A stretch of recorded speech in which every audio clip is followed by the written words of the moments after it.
What's up, people? And welcome to our 2021 Kickoff and Award Show. Just like I said, this is going to be an amazing presentation. First, I know that we have certain watch parties happening at the offices around our network. I want to say hello to you. I want to say hello to and welcome to everybody sitting at their home, their office, in their car listening. I know everybody would love to be here live and in person, but you know what? We're bringing the next best thing, and I'm super excited to get into the show. One note I want to make sure that I mention is that I'm being told that you got to make sure that you are in speaker view mode in your Zoom account. So when you go up there, make sure that you click speaker view. So let's get into it. First, we've got some special guests. We've got industry leaders that are going to be bringing the heat, really making sure that we are informed, motivated, inspired to really take advantage of a lot of the opportunities, be aware of some of the challenges that we're going to be looking at this year. So let's talk a little bit about what we're going to be doing. First, we're going to be the roundtable with Dan and Sherry. Then Sherry, guys, it is a big deal to have the president of ERA with us today to recognize and award these achievements by our folks. So it's a big deal to have Sherry Chris with us today. And she's going to be announcing a lot of the Circle of Success Awards. Then I'm going to do a recap of 2020 and announce our wildly important goal and our focus for 21. Then we're going to get into office level production and office awards. Then Dan Elzer is going to be back, and he's going to really bring some valuable information that you do not want to miss. You want to make sure that you have pencil, paper, and an open mind when Dan brings the heat in his keynote. And then at the very end, we're going to talk about what we're going to be focusing on, how we're going to accomplish that 21 goal. And then finally, we're going to recognize our office level company-wide awards. So what do you say? You guys ready to get with it? Now listen, all of you folks down here in front, I need you guys to be careful, be quiet, because this is a big deal. Okay, this is a live event, so please be mindful of that. And so with that, let's get into the show.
Well, hello, ERA Grizzard.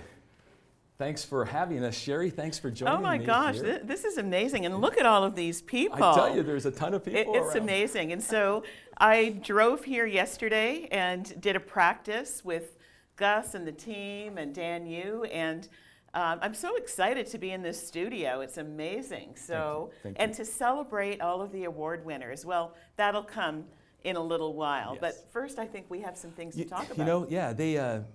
They gave me some topics and asked if you and I could kind of banter back and forth on a few topics that are kind of facing our industry right now. And I'm going to bet that you and I are going to have some opposite opinions here and there, but I think it'd be a lot of fun for us to really kind of go back and forth.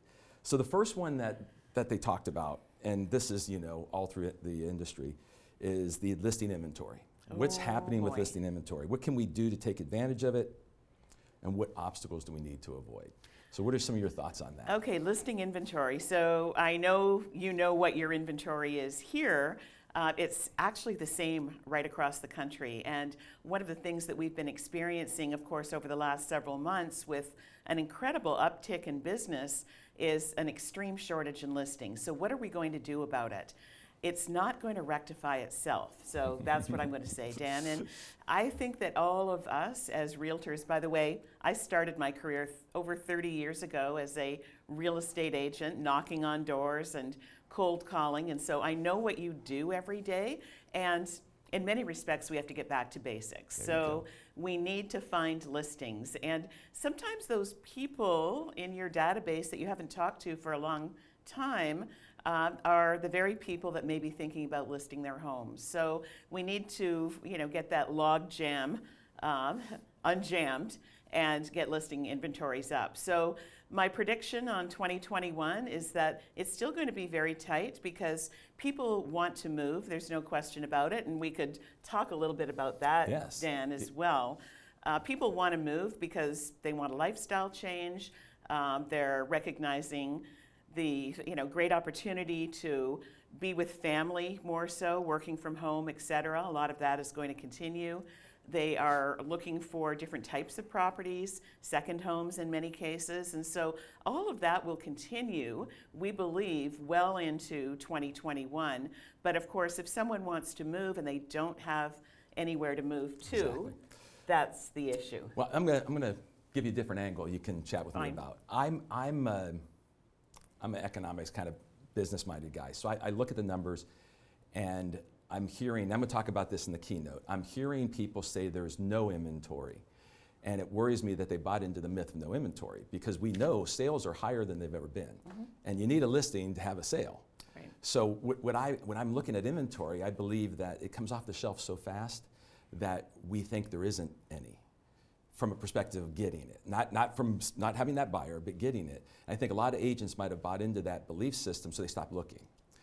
Someone's getting listings because our sales are up. There's got to be a listing for every sale. Yes. So I really believe that the competition to get it and the focus to get it has to go back to those basics and really knock it up a notch, because someone's taking inventory. Although it's not on the shelf, it comes off the shelf so quick.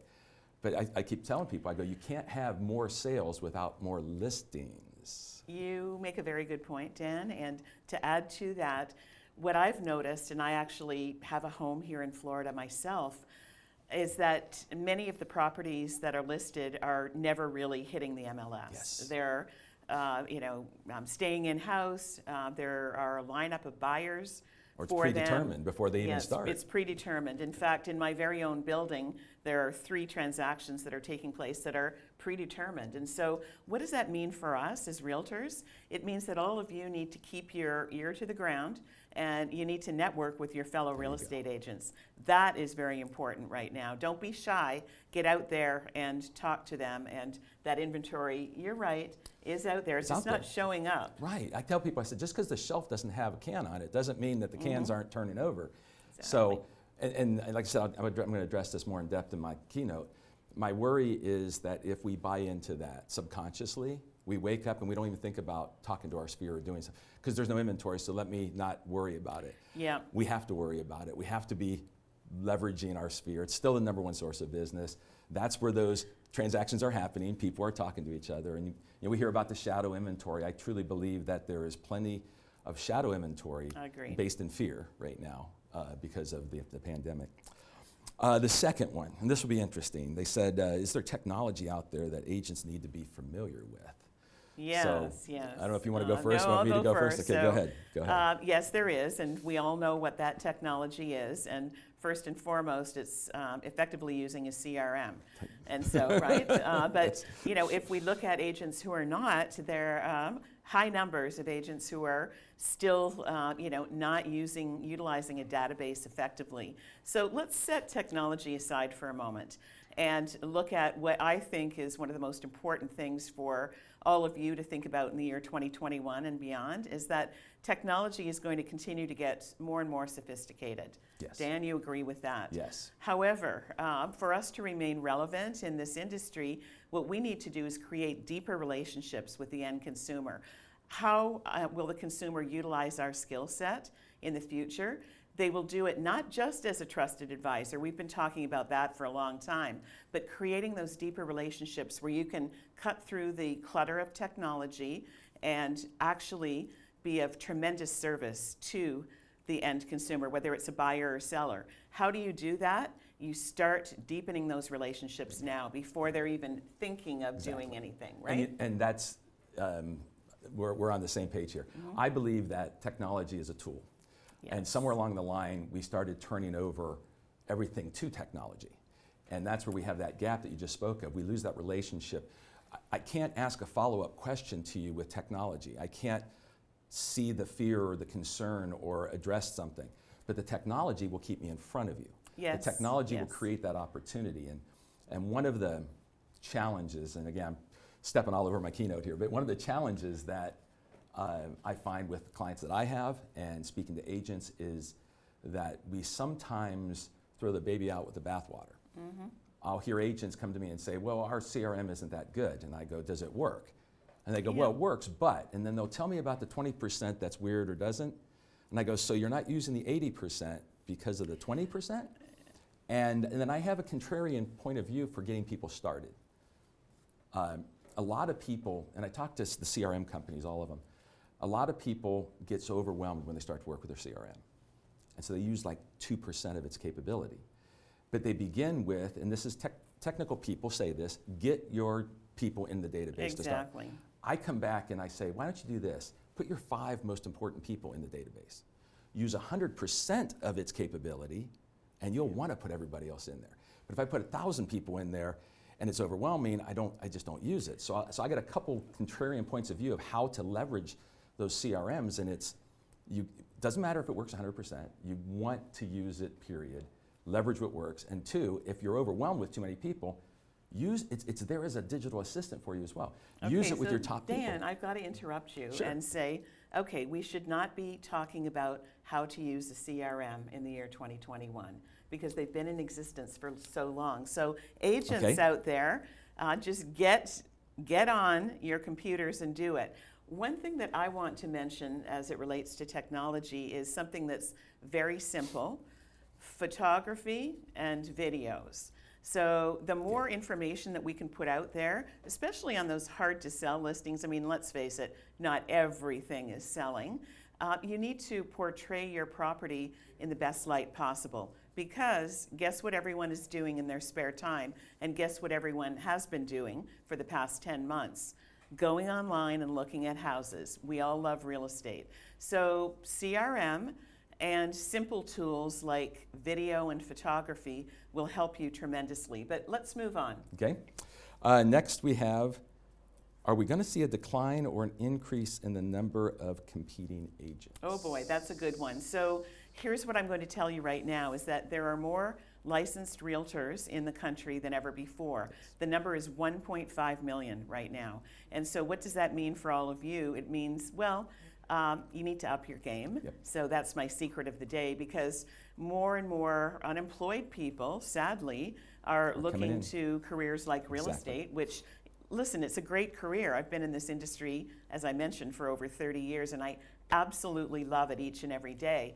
However, the more competition, the more the market gets diluted. So my tip to you on this is be your very best self.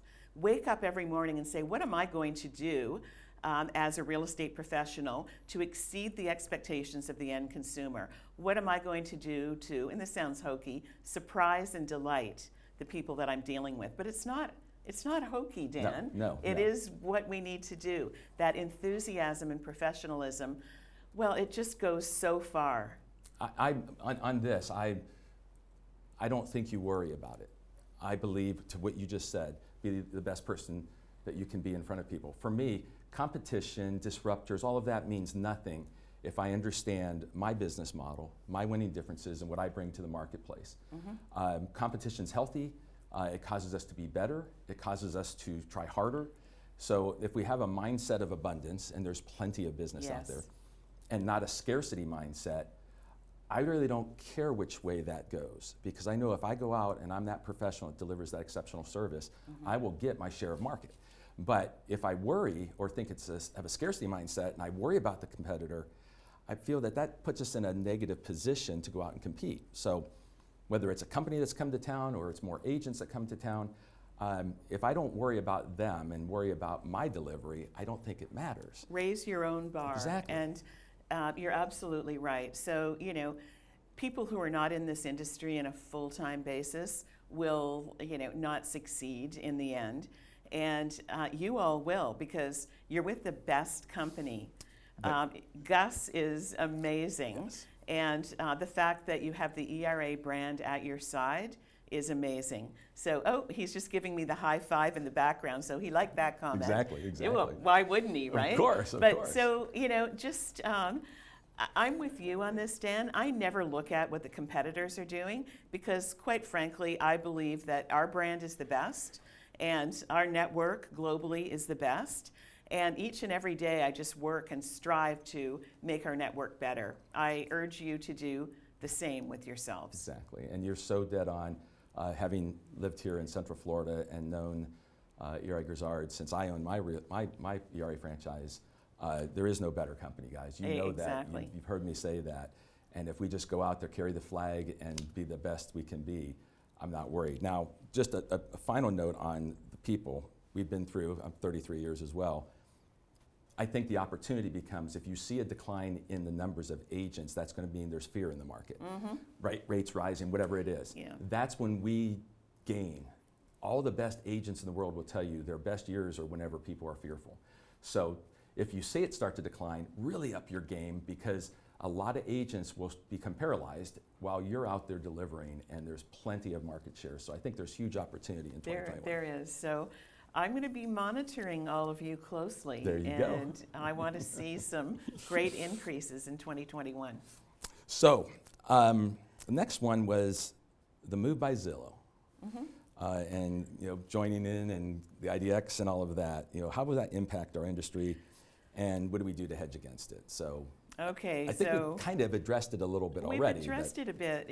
There will always be new competitors coming into the industry, whether they're real estate companies or companies that want to take a piece of their business. I mean, let's face it, the magnitude of our industry just attracts companies like this. So if we look at Zillow as an example, they've been around for 15 years. They're not going anywhere. And I do know, because we follow them closely and know them very well, that they're always tweaking their model, because what they need to do is increase shareholder value. They're a public company, and work towards profitability, which, by the way, after 15 years, they've never been profitable. Exactly. And so these are things that they'll continue to do.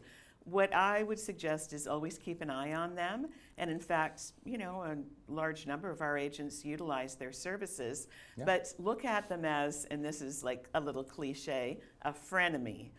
They could be a friend, but they might be an enemy at some point in time. And so just keep a little bit of an eye on them. And do the best that you can do. Because again, I'm going to go back, Dan, to the fact that the most important part of the real estate transaction is the relationship between the agent and the end consumer. Yes, Zillow can start to bring agents in, but they'll never have the level of expertise and professionalism that each and every one of you has today. Exactly, and I can't agree more there. Again, it's a competitor, it ups our game. They're smart, these Absolutely. people. They have capital, they're not going anywhere. So to put any worry into what Zillow is going to do just takes you away from delivering. And to the point of that, whether it's iBuyers, Zillow doing iBuy, it doesn't matter. They have an impersonal approach to the industry.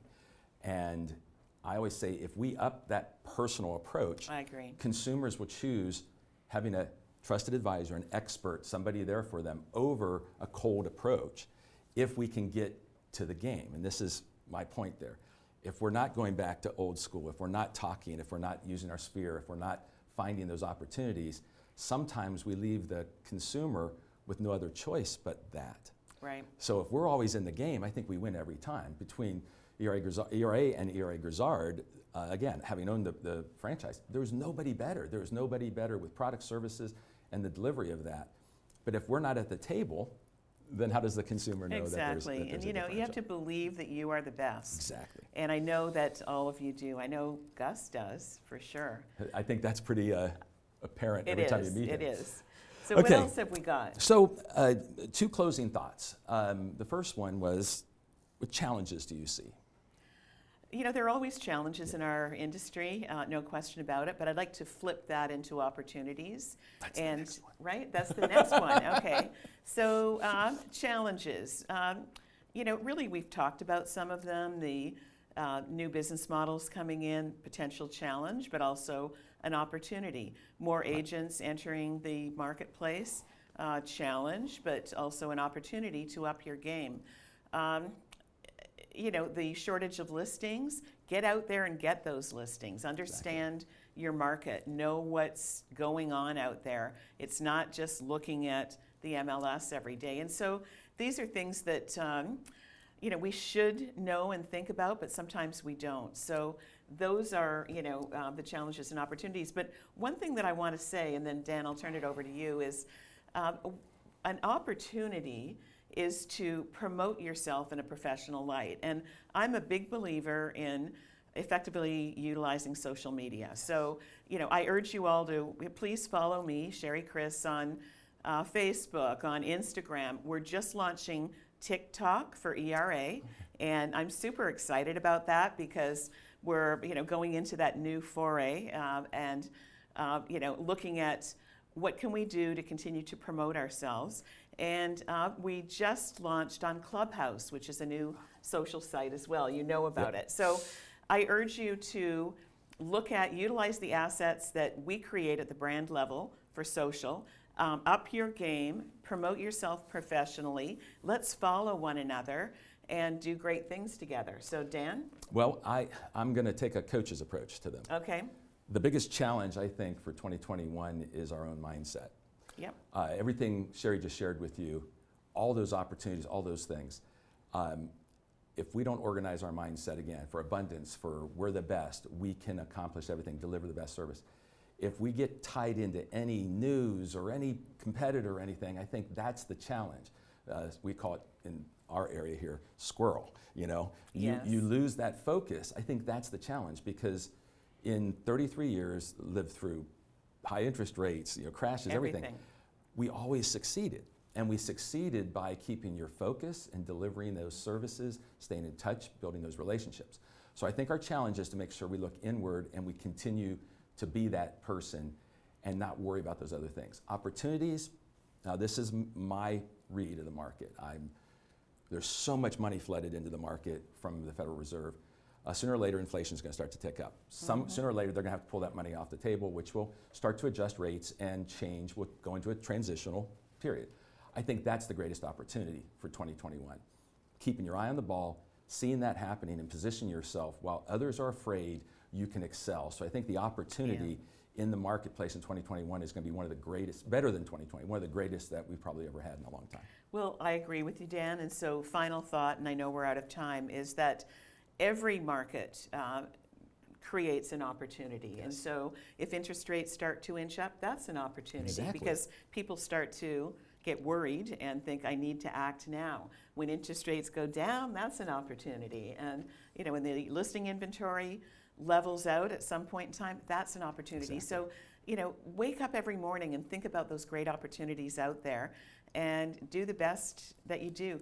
Help people fulfill the dream of home ownership. Exactly. I mean, that's what I love to talk about every day, is that dream of home ownership is alive and well, and you all are making it happen.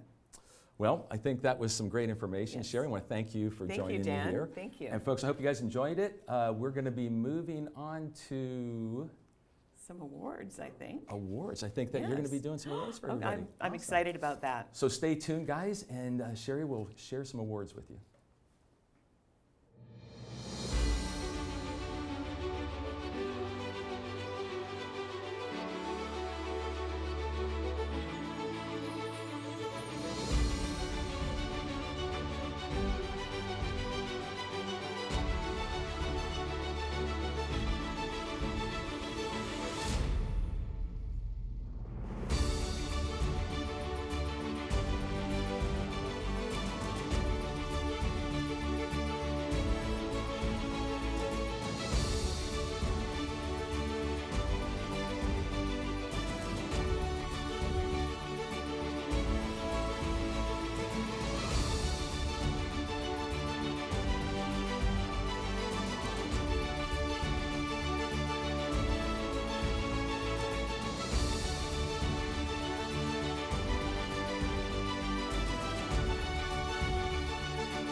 Hello again, everyone, from this amazing stage, and I hope you enjoyed the conversation that Dan and I had. I always learn something from him because he's very smart, and it's such an honor to be with you today to talk about awards.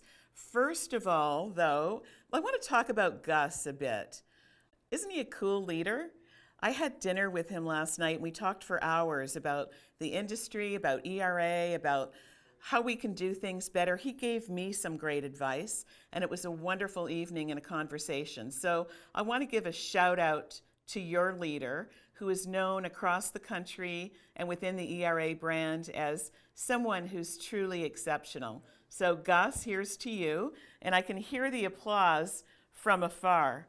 I love standing on this virtual stage. It's almost like we're having fuel, isn't it? And yes, and I know that we will have one more virtual fuel coming up, and then I'm hoping that we'll be live after that, because I look forward to meeting all of you and dancing with you on the dance floor and sharing great information in person in the future. But for now, we're going to talk about awards. But before we do that, a little history of ERA and your wonderful company. So let's see if this clicker works. And could we go to full screen for a bit?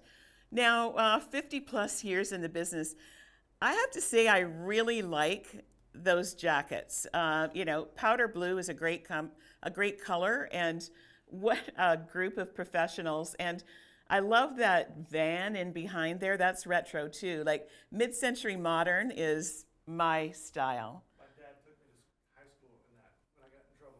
Okay, Gus just told me, of course we're not supposed to be talking, but of course he can't help himself, is that Gus's dad took him to high school in that van when he got in trouble, because we know that our high school children, do not like parents driving them to school. So 50 plus years in the business, 45 years with ERA, and that is truly amazing. And so I want to say in advance, congratulations to all of you. We're so honored and proud, all of us, to be standing at your side, to be your partner, to be your branding partner, to help you do each and everything that you do every day. So let's move on.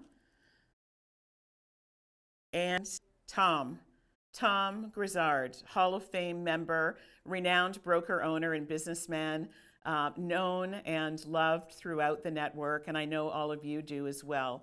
So congratulations, Tom, on everything that you've done, and the foundation that you built is truly amazing. ERA Platinum Company, of course you are, because you do everything so well, and that will never be taken away from you. So congratulations on that as well. And then next we have the 2016 Rookie of the Year finalists. So shout out to Donnie if you're there. Congrats on that. You're not a rookie anymore, so hopefully you're doing great things within this industry and within this market. And Loretta, the 2019 Brenda Casserly finalist. Now, Brenda Casserly was a very good friend of mine. We worked together at Realogy, and was so sad with her passing. But I know that she's still looking down on all of us, and she was a wonderful, wonderful leader. So let's move on. And we can go full screen again to show 2016 Jim Jackson Memorial Award winner for First in Service. And, again, I'll say, of course you were, because you do everything so well. And we can see Gus in the middle shouting like crazy there. Pretty proud guy, and you all should be. Next, Jean Francis Memorial winner, 2011 and 2010, back to back. Wow, that's absolutely incredible. And so big smiles there, and very, very well deserved. And so we will move on now to our award winners. And we're going to start with the very, very important circle of success. So let's go full screen if we can. Now, this is for total units closed, 25 or more, total volume 3 million, and teams 35.5 or more, or 6 million. So now I'm going to apologize in advance. I'm pretty good with names, but if I mess up, I want you personally to let me know so I don't do it again. And of course, the first one is Nivea, who I understand has just joined us recently. So I'm not going to say your last name, Nivea, but I am going to congratulate you. Suzette Beaujean, Laura Block, Marianne Bronner, Bonnie Coakley, Bonnie Droughty, Douglas DeVarney, CJ Forward, Tracy Gamitro, Christine Graff, Lori Grizzard, Ryan Heitman, Kaylin Howard, Felicia Humphrey, Tammy King, Dale Marie Lamb-Witter, that's the longest name of the group, Laura Lynn Lane, Linda Lee, Carol McDermott, Dustin Myers, Marilyn Morris, Sandra Otto, Stacy Payne, Kara Perrier, Becky Race, Jim Richardson, Christina Serafine, Brian Smith, Margaret Smith, Chris Stump, Michelle Smolke, Jean Thomas, Ann Vanderveer, Jennifer Verace, Sharon Wooten, King Real Estate Professionals, and the Sunshine Team. Congratulations to all of you. And they're just asking me to move over a bit. So I want to issue my congratulations. I hope you're all in the audience, and I hope I did an okay job. So we're going to move on, and we're going to talk about the Circle of Achievement Awards now. And these award winners are 45 and plus in closed units, 6 million in volume plus, and teams 67.5 or 12 million. So that is fantastic. And I would like to congratulate Melissa Barnes, Christy Brown, Christy Charpia, Frankie Gonzalez, Brian Gear, Jessica Huey Graham, Shauna LaFont, Chanda McCollum, Aftab, and I'm not going to try that one, Misty Noland, Jean Sutton, Julie Townsend, and Cindy Wheeler. Congratulations to all of you for your outstanding achievement in 2020. So let's move on. And we now have the Leaders Circle. And so Leaders Circle Award winners, we'll put you up here. And this is for 65 plus units. Don't look at that screen, that's a mistake. It's 65 plus units, 10 million plus in volume, and teams 97.5 or 20 million. That is huge. So Dallas Ackley, congratulations to you. Great photo. Another great photo, Tony Chapman, congratulations. I look forward to meeting all of you sometime soon. Donnie Garland, a huge congratulations. Ricky Harper, the same, congratulations to you. Mohammed Khan, congratulations on all you do. Roxanne Logan, congratulations as well. Loretta Mayomi, congratulations, Loretta. Ira Miller, congratulations to you. Jeannie Muldor, congratulations, or Muldoon, it's cut off maybe. Craig Yucks, congratulations. And that is it. So a big congratulations to all of you award winners. Thank you for being part of the ERA network. I now am going to call up Gus once again. He's just getting his microphone turned on. He'll be right with us. And I'm going to sign off now and say all the best for a wonderful 2021. Let's follow each other on social. Let's get to know each other. And we'll see you at Virtual Fuel coming up in February. Thanks, everyone.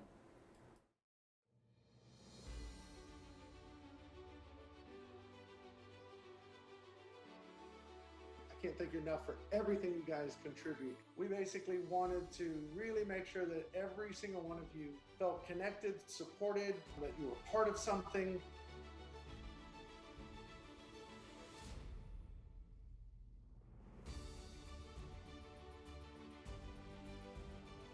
We set out to transform the online real estate experience, and we take great pride in being your trusted source for local real estate.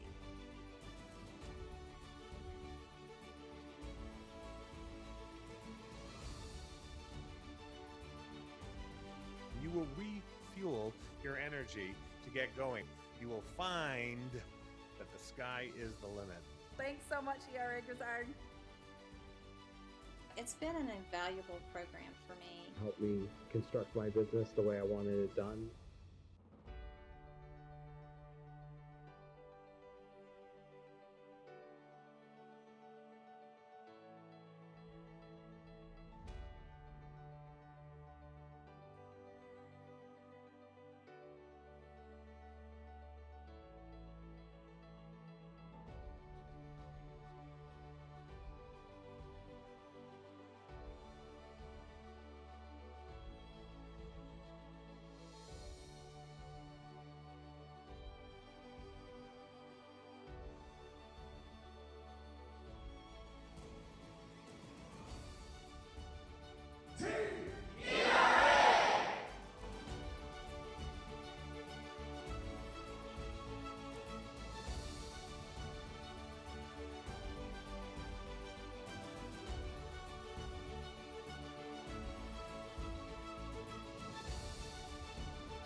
All right, guys. So I hope you enjoyed that video. It was just, as you know, we like to kind of recap everything that we did as a team. We came together, celebrate our successes, and there's a lot of things that we need to be thankful for. First of all, I'm eternally thankful for Sherry Chris being with us today and announcing a lot of the awards that we had and really kind of giving us her insight. And back to you. Do you guys have any idea how hard that was for me not to chime in and watch two people talk about real estate with me not in the conversation? That was really, really, really tough for me, but we did it. It was great content. And so now what I'm going to do is talk a little bit about last year, 2020. And so first, as you guys might remember, our mission, our goal, our focus, our theme for 2020 was relationships. Now, at the beginning of the year, it started out with a renewed focus on communication around the relationships, around relationships with you, our team members, our stakeholders, our agents, that would then translate into the relationships that you have with your past customers, your sphere of influence, the people that you know and do business with. Now, we also know that nobody could have anticipated the challenges that we started seeing and feeling around March of last year. So let's go full screen really quick for a second with this. So again, it was about relationships and focusing on who we know. And we talked a little bit about it before, about how disruptors and all these tech companies are trying to interrupt the relationship that we have. Last year, it was about making sure that relationships were solid. Now, COVID hit, lockdown hit, and I could not be more proud of our team and how we rallied together, we huddled together, we got through the unknown, the fear, the anxiety about what was happening. And we did that as a team. So hats off to every single one of our staff members, our managers, that was able to help that happen. And folks, we didn't just survive that lockdown, we thrived during that. And it was because of our relationship, our communication, our collaboration, and culture as a company. So because we focus so much, now here's the difference, folks. You remember when we went into lockdown, we really focused on not just communication, outreach, and connection. It was personal. It was authentic. It was about the person. We really got out of the habit of checking the box. Yes, I contacted that person. Yes, I texted that person. We really focused on the relationship, making sure that the people on the other end of the phone was safe, secure, their family. And folks, that paid off because we actually scored 99%, over 99% on our customer satisfaction surveys with ERA. Folks, this is the highest score we have ever got in this category, ever. And again, I personally think it's about the connection with the people and their lives. So congratulations with that, folks. The other accomplishments we had, again, communication, outreach, connection was our digital footprint.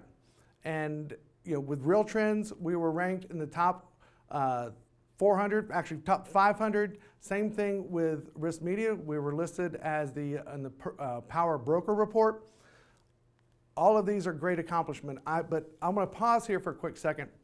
And I would really like to go full screen with this because this is one of the things that we kicked off and we rolled out last year.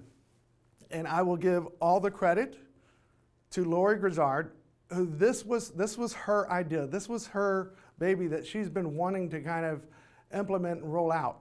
And if you don't know what the Care and Sunshine team is with our company, I want to really quickly share that it's about outreach. If somebody is in distress, if they're coming on any kind of hardship, whether it be loss, health, economic, this committee is strictly designed to reach out, connect, support our team member as they go through this trying time. So I want to give a real hats off and a congratulations and huge thanks to obviously Lori for this idea and concept, but the committee that really brings the love and connection is Kara, Jamie, Lisa, Nelton, Anne Marie, JP, Loretta, Bonnie, and Melissa. Every single one of these people that participate with this committee are top performers, busy in their own careers, but have really committed to making sure that we connect and support our team members in a time of need. And obviously, and this year, this committee could not have launched with any better timing because obviously with COVID and all of the tragedy, the health, the setbacks, this team showed up and was present. I was commenting earlier, I said it was really refreshing seeing all of the Facebook posts and all of our team members that were sharing all of the items and flowers and things like that they were receiving and sharing how much it meant to them. That's who we are, folks, as a company. That's what is absolutely different from our company and our team and how we connect and focus on the relationship and take care of our people. So hats off to everybody. Thank you. And obviously a big shout out to Beverly Hibbert, who leads this committee. So thank you guys. And one other thing before I get off of the concept of just the whole topic of COVID and the pandemic and the tragedy that is associated with that, I think it's very important that we take a quick second and have a moment of silence for the families, the victims, everybody that has had loss or health concerns. I just want to take a quick moment of silence to observe and remember those losses.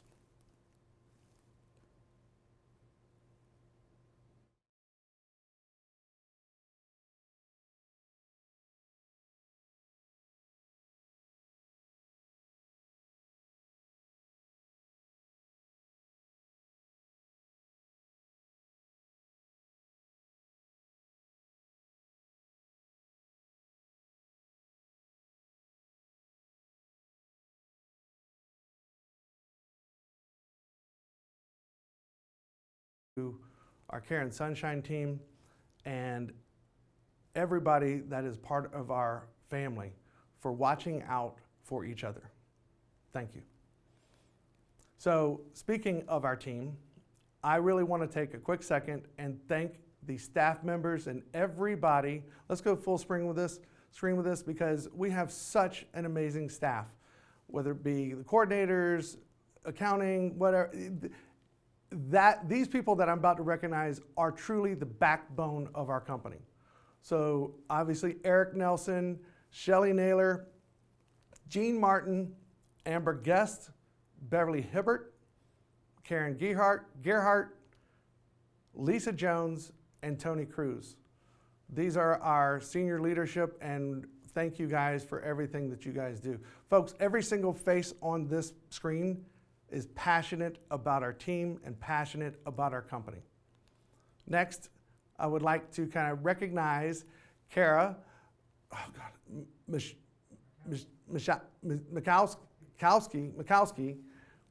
sorry, Kara, and Farah, and Judy, and Kim, LJ, love you, Rosella, and Vicky, and now our newest team member, Karina Crandall. Karina is our new coordinator in our Claremont office. These folks, these ladies, absolutely, we could not get anything done and the success that we have achieved without them. And so if you see them today, run across them today, make sure you say thank you. Next, we have our accounting department. And again, very, very important part of our company, led by Jennifer Fisher, who is our CFO. Big shout out to Ann. Ann has really stepped into her new role and promotion into the accounting coordinator. Leslie Flanagan, property management. She's amazing. And also our newest addition, Jerry Jarvis, who is our staff accountant. So great, talented group of folks here. And then our marketing department, led by Heather Colby, Megan Crevier, Stephanie Payne, and Laura Wolford. Can't thank those folks enough. Next, we've got Megan Peterson, who has transitioned out of the relocation department into our transaction coordinator position, and I'm super excited to see Megan spread her wings and really create that value in the transaction coordinator role that you're going to start seeing communications about in the near future. Jeff Abrams always is such a talent and asset to our relocation department. Bobby Horncastle, new addition, great asset to our relocation department. And then obviously Glyza Balazan is our inside sales agent. So thank you folks so much for all your help there. So let's talk about what we're going to do this year. So as all of you know, it's about creating the vision, the strategy, and why it's so important that this be the focus. Just like last year, our focus was on relationships.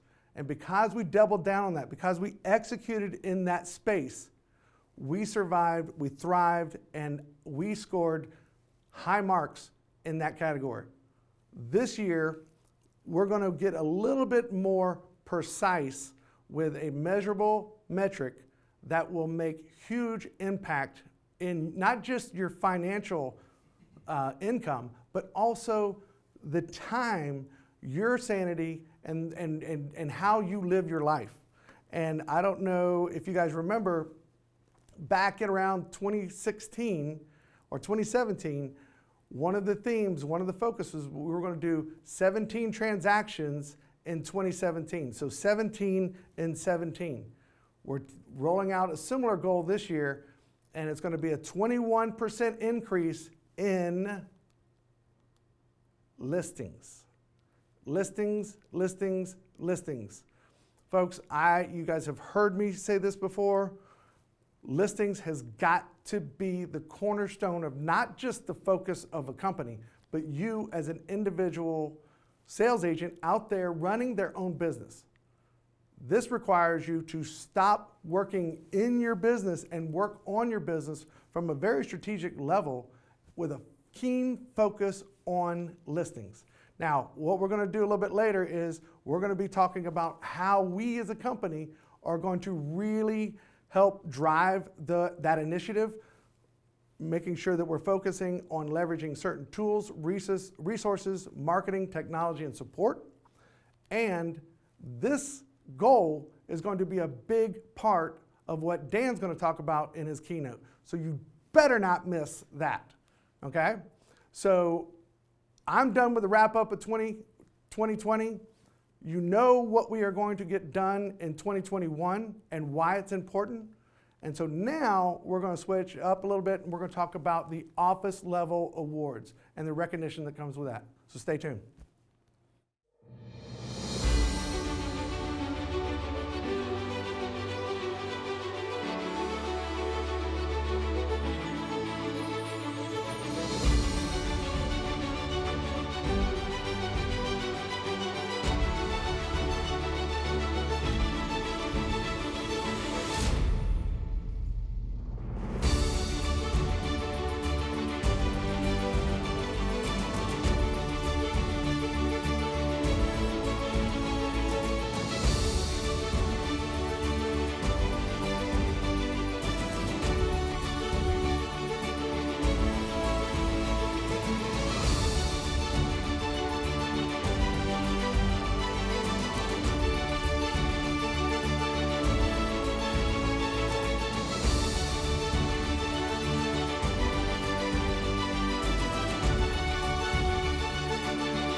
And we are back.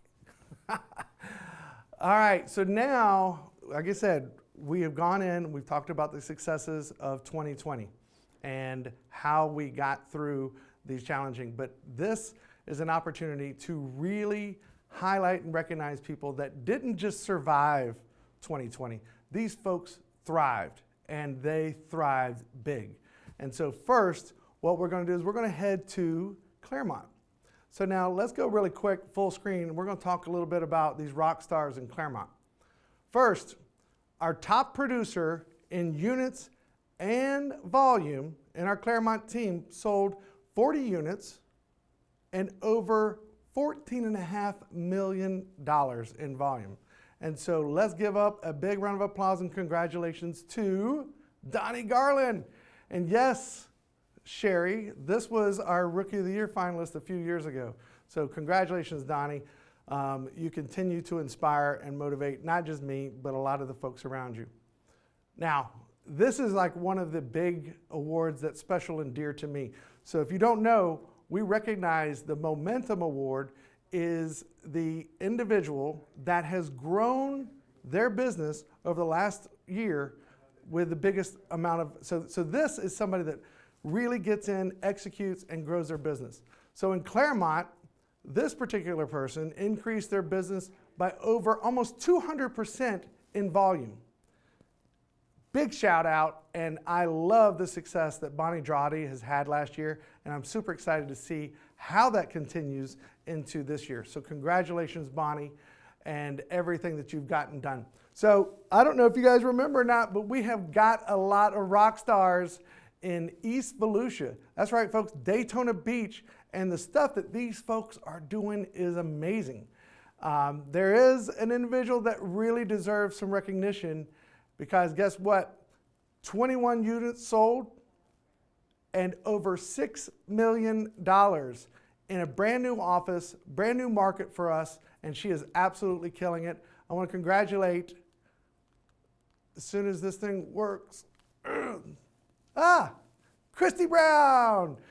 No, she's amazing. She leverages tools. She's growing her business, and we are very blessed and lucky to have her on our team. So congratulations, Christy.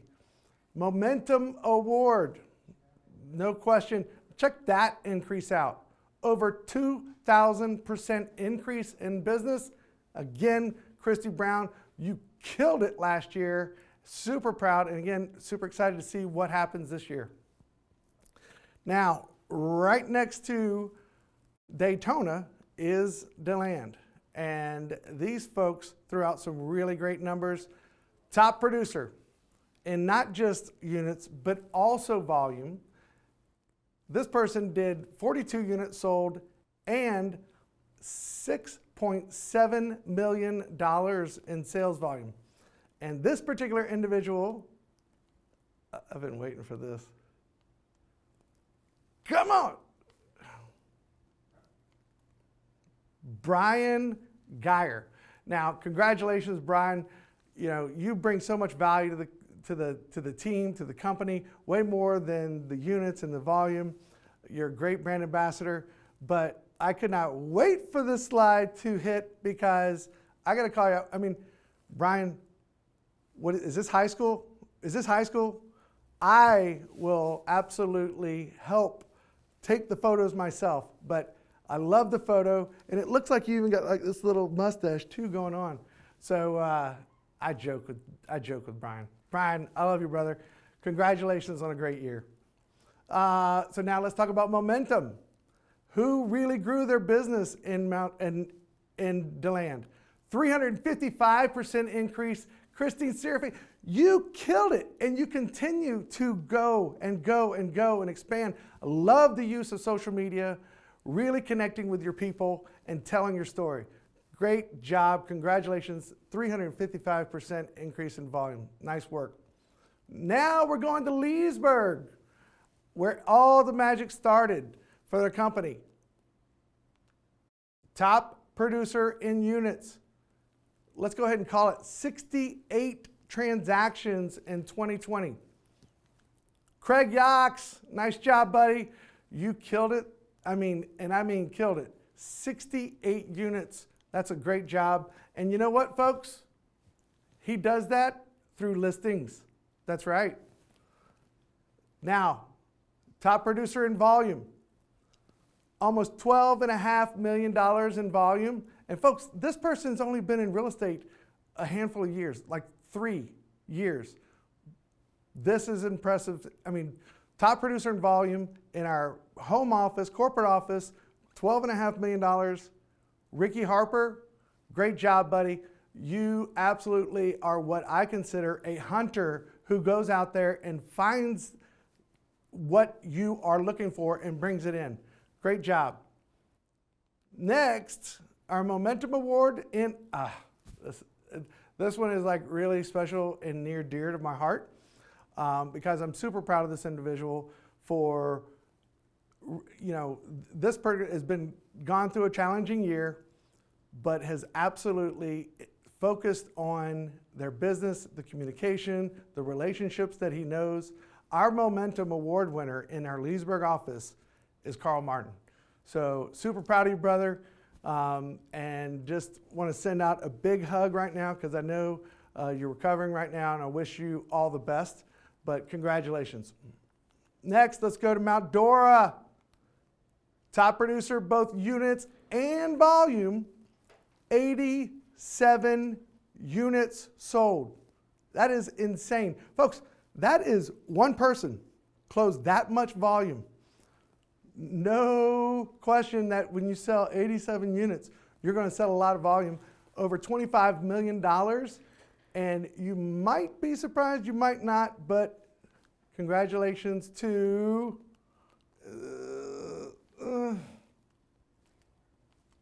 live TV, folks. Loretta Mamode, nice. That is awesome. $25 million, no surprise. And again, the value you bring to me and this company is way more than sales volumes and units sold. You're a beautiful person inside and out and absolutely love having you part of our team. Momentum Award in Mount Dora, 80% increase in volume. And I think this is her second year in real estate. Christine Graff, congratulations, Christine. Again, marketing mastermind in her own, and she's really hitting her stride, and I'm confident that she's going to have an amazing 2021. Now let's talk about Orlando. So this particular individual, again, killed it in the number of units. I mean, folks, we're talking about 78 units sold, over $22 million in sales volume. One person, folks, one person. Congratulations. Mohammed Khan. Mo, brother, you continue. Mo is such an inspiration to me personally because here's the thing. He puts a plan together. He puts his head down and he executes that plan. Congratulations, brother. I know you're going to kill it even bigger things this year. And thank you for everything you do for our company and our team.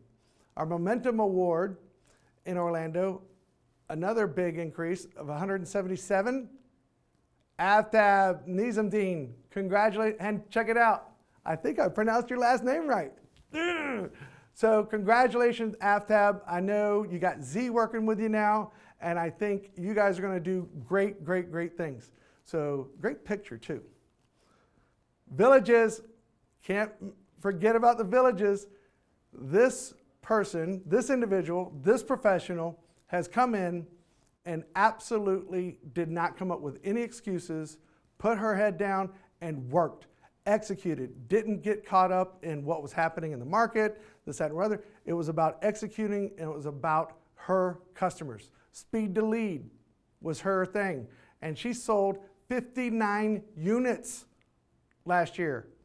One person in the villages. Congratulations, Jeannie Muldoon. You, my dear, are going to be somebody that we are going to transform into an amazing, you think 59? I'm shooting for over 100 in 2021. Hope you are too. So congratulations. And now our top producer in volume, almost $15 million in transactions. Congratulations, Ira Miller. Good job, brother. Again, if you have not seen him on YouTube, find him. He is a YouTube personality for sure, and it's so exciting. And just the following he's got on social media, not social media, but YouTube, you can see it's working. And he stays consistent with it. And so congratulations, Ira. Super excited to see what you're going to be doing this year as well. Now, our Momentum Award in our Villages office, 244% increase in sales volume. Boom, Sharon Gamble, congratulations. That is awesome. So excited for your success last year, and I'm sure 21 is going to be even bigger. Our commercial, again, these folks absolutely are executing in their own space and really executing well. Because here's the thing, commercial is going to be another one of those sectors of real estate that is going to continue to ebb and flow and change and evolve over the next several years. And I'm telling you right now, these folks that I'm about to highlight are professionals and have the ability to ebb and flow, evolve with the market. And these results absolutely demonstrate that. First, top producer in volume, one guy, $23 million in sales volume. Probably no surprise, Dan Tatro always is such a huge presence in commercial real estate, especially in Central Florida. I mean, you're definitely creating a brand, and the way that you are becoming a household name is inspiring. So congratulations, keep up the great work. Then when we go into our commercial teams, now this is a particular team that joined us 2 years ago, and they specialize in hotel and hospitality. And I'm telling you right now, these guys are such a talented group because they bring me in and they help. I love collaborating with these guys and talking about marketing and things like that. And these folks execute the plan. So Kent, drawing a blank, Ryko, Colin Colby. I don't know if you recognize the last name Colby, but that's Mr. Heather Colby. But anyway, these guys, congratulations. Super excited about what you guys are going to get accomplished in 21. So now, property management. This is a group of professionals that absolutely, in my opinion, are some real unsung heroes of this company. These folks really, really create value, not just for their property owners, but for us as a company. Most units added, okay? This is new properties that were brought into property management. 19 units added. That's an increase in her portfolio by over 11%. Shelly Anderson continues to execute. And what's funny is that Shelly never is too busy to reach out. And like, for example, yesterday we went to lunch and we collaborated on ways that she can be a lot more efficient on her time and maximizing her income. So congratulations, Shelley. Great job last year, and really looking to see some follow-up to our meeting yesterday. Now this one, you guys, if you guys are not familiar with property management, you guys might not really be understanding the significance of this award. Lowest delinquency rate. Now I want you to think about this. What kind of market are we in the middle of right now, where there is a moratorium on foreclosures? There's people that aren't paying their rent and not having the consequences. But this individual, check this out, 0.02 delinquency rate. I'm gonna go ahead and say it. It's almost non-existent. Every single one of his people are paying their rent. He's collecting it. He's creating value. And this is an accomplishment and a statistics that I really wanted to make sure that we made note of. Henry, congratulations, brother. Again, this accomplishment in this market is really something that needs to be recognized. So congratulations with that. All right, before we wrap up the office level awards and we bring Dan out, because I know you guys are tired of hearing me talk, and I know you are ready with your pencil and paper to take these feverish notes that Dan's going to be bringing, is Lindello. Lindello is such an amazing partner to our company and our agents, and what I really love about Lindello and how they have really expanded their value is that they're becoming partners in our agents' business. It's not just closing loans. It's about advice, questions answered, trainings, lunch and learns. All of these things are going to continue to expand as we move into 2020. But before we move on, I want to make sure that we recognize our top closing agents for 2020. And these were 9 closings that these folks did with Lindello, and I can't thank you for your partnership and support of Lindello. I want to give a big thank you to Tony Chapman and Melissa Barnes on behalf of myself and Lindello and Matt Denny and Aaron. These guys, thank you. I thank you. Lindello thanks you, and look forward to continuing to work with you into the future. So that's it. If you're sitting there right now, I want to hear a big round of applause and congratulations for everybody that I just mentioned. That's a huge accomplishment, and I look forward to seeing what these folks do this year, okay? So next up, we're going to be bringing out Dan.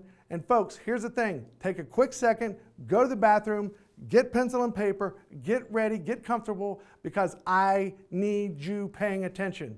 This is going to be some great stuff, and you're not going to miss it. So stay tuned.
Hello, everyone. I want to tell you what an honor it is to get to chat with you guys today. I know a lot of you. I've had the privilege of meeting, working with, or training a lot of people within the ERA Grizzard organization. And Gus shared with me two thoughts when he asked me to do this. One was about taking action. So I'm calling it Taking Action in 2021. And the second was the importance of inventory. Now, those of you who know me, you know that that is my main concern in life. Are we maintaining inventory? Are we keeping a focus, balancing our business? So I'm gonna push you a little bit. So let me start with some thoughts. I know you guys have an amazing company. I mean, I just saw the awards. You guys are top, best of the best. So whenever I get the opportunity to speak to groups, I always want to make sure you understand my perspective. I'm a coach, trainer, consultant. So I'm going to approach it from pushing you a little bit. Total respect for what you do and total respect for the professionalism of your organization, but I wouldn't be doing my job if I don't stretch you, if I don't push you, if I don't challenge you a little bit. So in this keynote, I'm going to challenge you. Now, going into 2021, I have three kind of quotes or main thoughts that I think are critically important for success. So I'm going to share those with you as I go through this keynote. And the first one is the following. Our habits are stronger than our knowledge. That I want you to make a note of. The reason I'm using this for 2021 is I've talked to a lot of agents, not over the nation, but all over the world. And with the pandemic and then the lift we had in the marketplace because of all the liquidity in the market and the low interest rates, we have been doing some things that are habit driven. Remember, a habit is something you do with no conscious effort at all. So we're doing some habit driven things, but our knowledge is different. For instance, if I said to you, how important is it to discover and really know everything about the client you're working with, and I gave you a test, you'd pass it. But I challenge you to think of everyone you're working with and how well have you discovered, how well do you know? Because the urgent market gets us to do things sometimes that our knowledge is clear on how we should operate, but our behaviors, because of habits, do differently. So as I go through this, those of you who know me, you know that I like to stretch you and push you. As I go through this, if your brain goes, I know that, Dan, I want you to stop yourself and say, but are my behaviors, are my habits in line with what my knowledge is? And that's, I shared it with Sherry. We are our best opportunity in 2021. So here's three areas I'm gonna cover with you. The market, your mindset, and then winning differences. I wanna start with the market. Now, again, I watch the Federal Reserve, I read the Fed notes. I'm a real nerd about that stuff. So I really wanna stay focused on that marketplace so I can make sure that I can have my eye on that horizon and I know what's happening. So if we look at the market outlook, the first thing I want to talk about is Fed intervention. Now I'm going to take you back. Again, remember, I'm stretching you. You might know this, but I need you to understand it. The Federal Reserve, back in April, between the Congress and the Federal Reserve, dumped over $10 trillion into the marketplace. I told all of my clients that I consult with, I said, get ready for high tide. That money will go to work. It was half of the gross domestic product of the United States. They took $10 trillion, dumped it in the market in 5 weeks, something's going to happen. And what occurs is, well, lower interest rates. So that money from the Federal Reserve is over $7 trillion printed to create liquidity, backstop mortgage-backed securities, commercial paper, but also to buy bonds, to buy the 10-year bond. And if you look at the curve of the 10-year bond, right after they started buying it, they're doing $50 billion a month, it drove those interest rates way down. So that was our hedge. That was the hedge against the pandemic. The federal government knows that real estate drives the economy. Build more houses, a lot of people are employed. Every real estate transactions, a lot of things happen, whether they're fixing the house up, working with a real estate professional, all the other industries that are involved. So they drove those interest rates to a low rate. Now, moving forward with the new administration, Mrs. Yellen is going to become the Fed chair. And she is a fan of stimulus. Chairman Powell was starting to get a little concerned about inflation, but now that we're switching, I think we're in really good shape. My crystal ball, I think we're in great shape where they're not going to tinker with anything for about at least the first 3 quarters, if not more. Don't confuse interest rates of mortgages with the Fed rate, the interbank Fed rate. They said that's going to stay near 0 for maybe 2 years. So that's our installment loans and our consumer loans and things like that. But the mortgage interest rates are all tied behind the Federal Reserve's bond buying program. So if you can see something or read something on that, if they start to pull back on bond buying, then the rates will start to go back up. Now, what does that mean? What's that result? That simply means this. In 33 years, from 15, 16% interest rates when I came into this business to sub 3% today, the agent that always wins, good or bad market, is the agent that is balanced in their approach, meaning half of their transactions are on the listing side, half of them are on the buyer side, or they're even more on the list side than buyer side. Those agents always succeed. And the reason they always succeed is there's always people that will transact a property. But on the buyer side, as we transition, there'll be buyers that will wait for the rates to come down. They'll wait for maybe I can get a seller to go down in their price. Because if you think about the emotional impact of an increase in rates after having these amazingly low rates, it could cause a buyer who's looking at a home they normally wouldn't be able to afford. All of a sudden the rates move and they can't afford it. Now they have to adjust their emotion to buy something less. So we've got to be careful looking forward, but inventory cures all ills. And that's what Gus is sharing with you, 21% increase in inventory. Now, this drives 2 myths. I talked a little bit about it with Sherry. One of my myths I call the inventory myth. And what I mean by that is, yes, the shelves are low in inventory.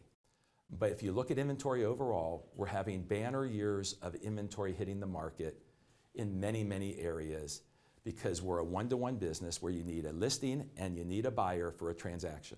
So you can't have high tide in transactions without high tide in inventory. But if I buy into the myth, there's no listings, again, your knowledge might say, work my sphere, get my listings. But your habits might have turned you away from going, you know what? There is no inventory. I'm not going to put time into that because it will fail. There's all these buyers. Let me work with them. I need you to get straight on the fact that it's a one-to-one business, which leads me into my second myth. And this one a lot of people push back on.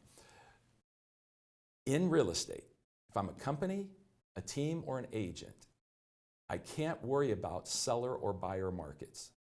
For me in the real estate industry, seller and buyer markets don't matter to me. Again, it's a one-to-one business. I got to have a listing, got to have a buyer for a transaction to happen. Where seller or buyer market comes into play is the way that we use our knowledge, experience to educate the person we're working with. If I'm working with a buyer and it's a seller's market, they need to know to come with highest and best, be fully credit qualified, get rid of any contingencies, so when a seller looks at them, they're the best buyer.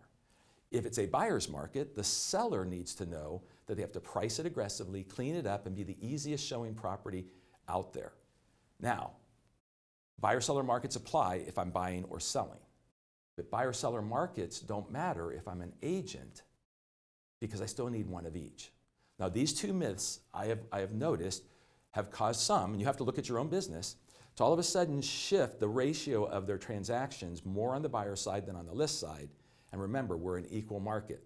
So if you've lost out on some of your listing the normality of your listings, someone else is taking it. Someone's killing it on listings, or we wouldn't have this lift in the market. Now, the market and COVID. COVID, couple things to think about here. There are all kinds of emotions around COVID.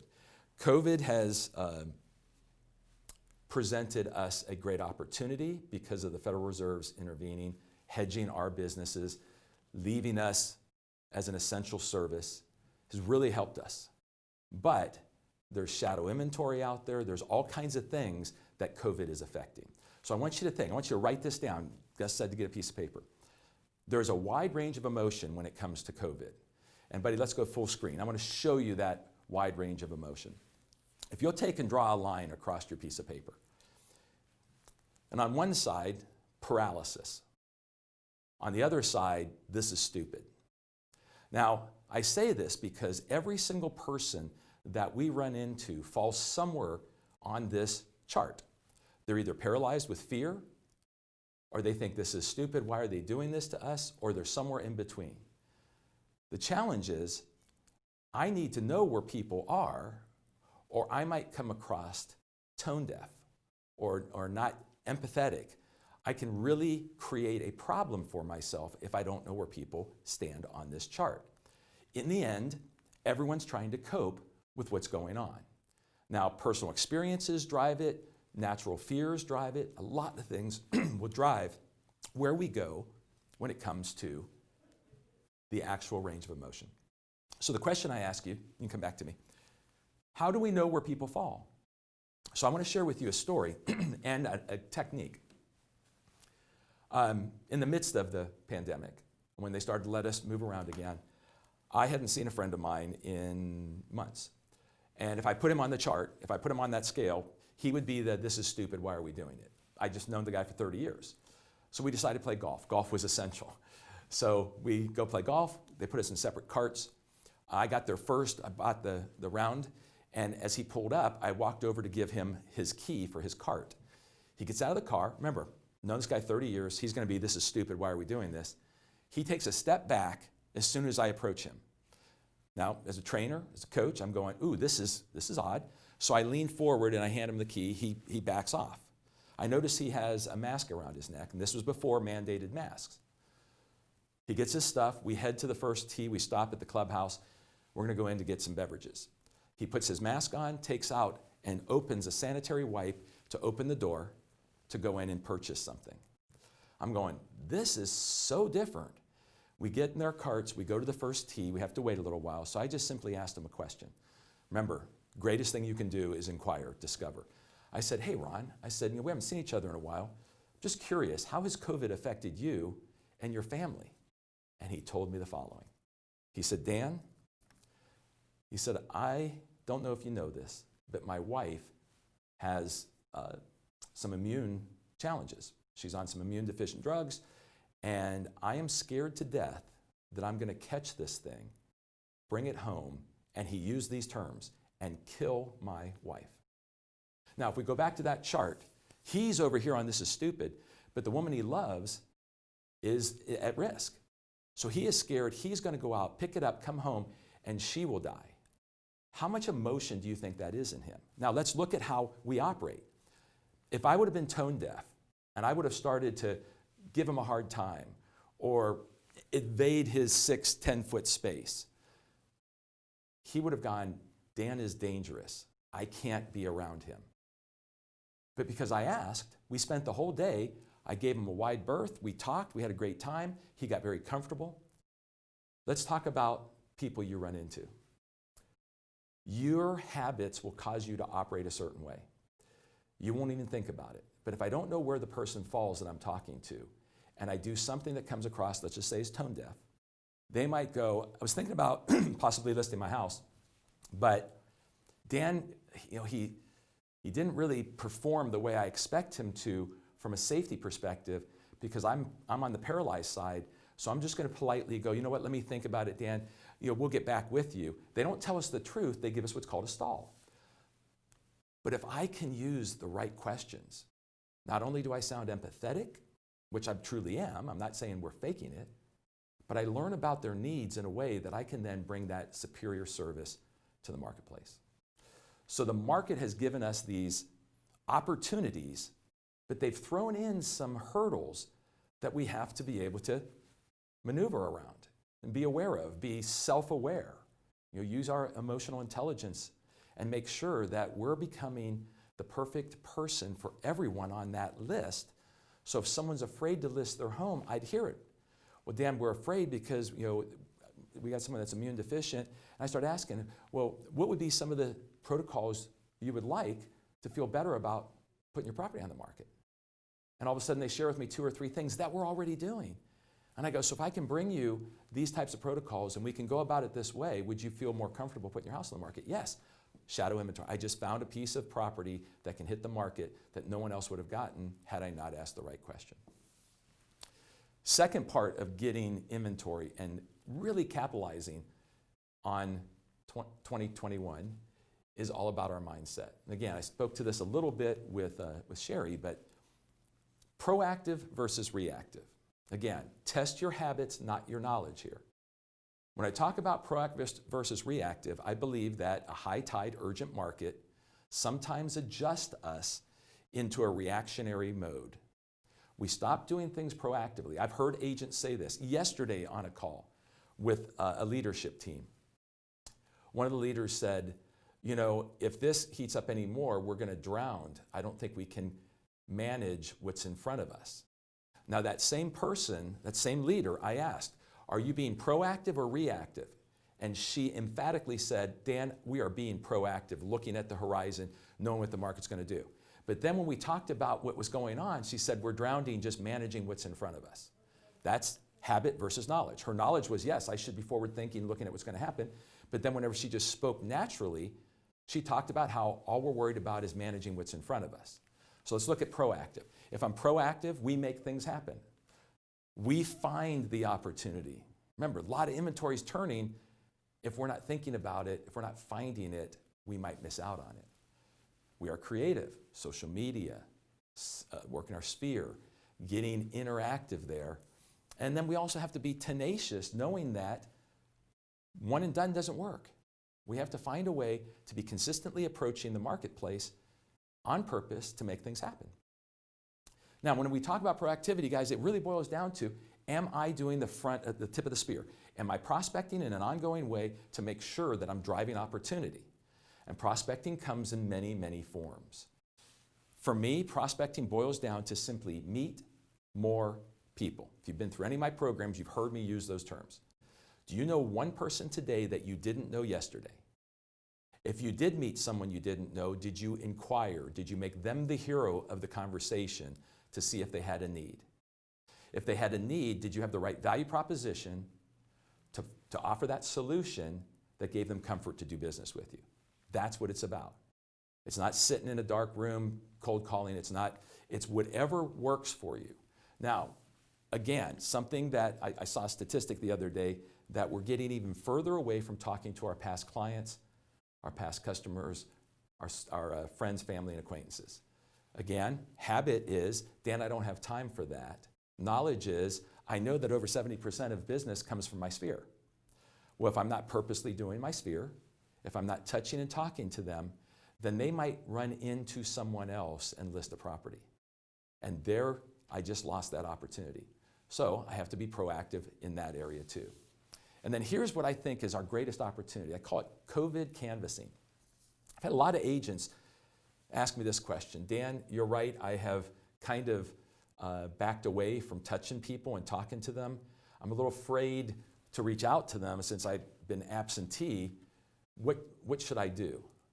I said, you should reach out. Well, what if they're mad? I go, if they're mad at you because you haven't reached out, they'll be mad if you don't reach out. I mean, you can't cure that unless you have a conversation. That's confrontational skill. So reach out. Well, what should I say? Well, the number one complaint of people who did a transaction is we are bad at what? After the transaction, we're bad at follow-up. They say those words. You know, real estate agents aren't really good at following up. So my talk track is simple. Ring, ring. Hello, Mr. Smith. Hey, it's Dan with Eric Grizzard. I'm just reaching out to my past clients, doing my job following up. I'm going to say the word, following up.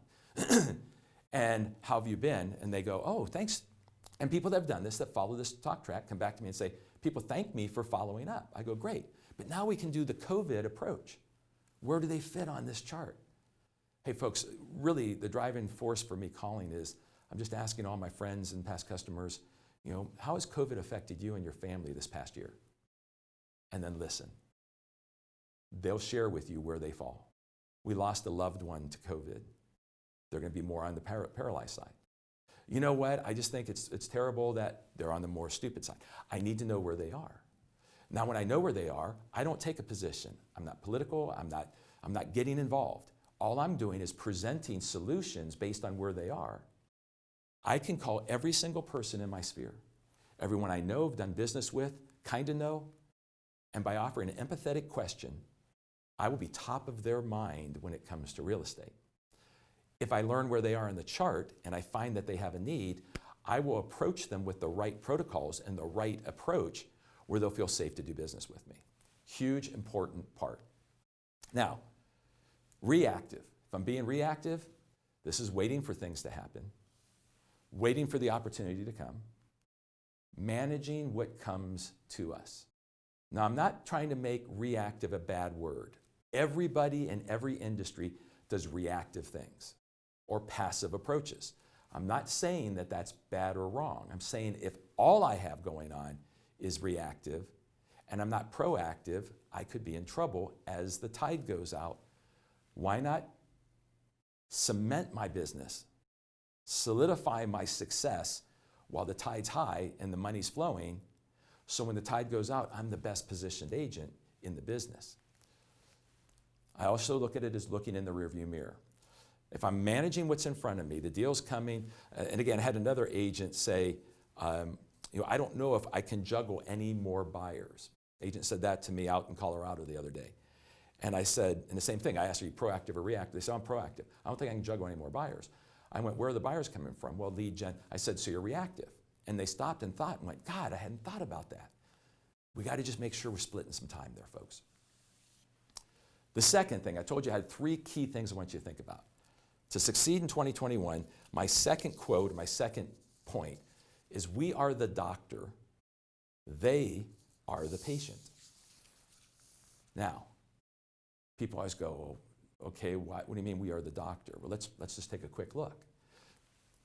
We have invested the time and money to be in the business. We've risked capital to open our real estate business. We have a license to practice real estate.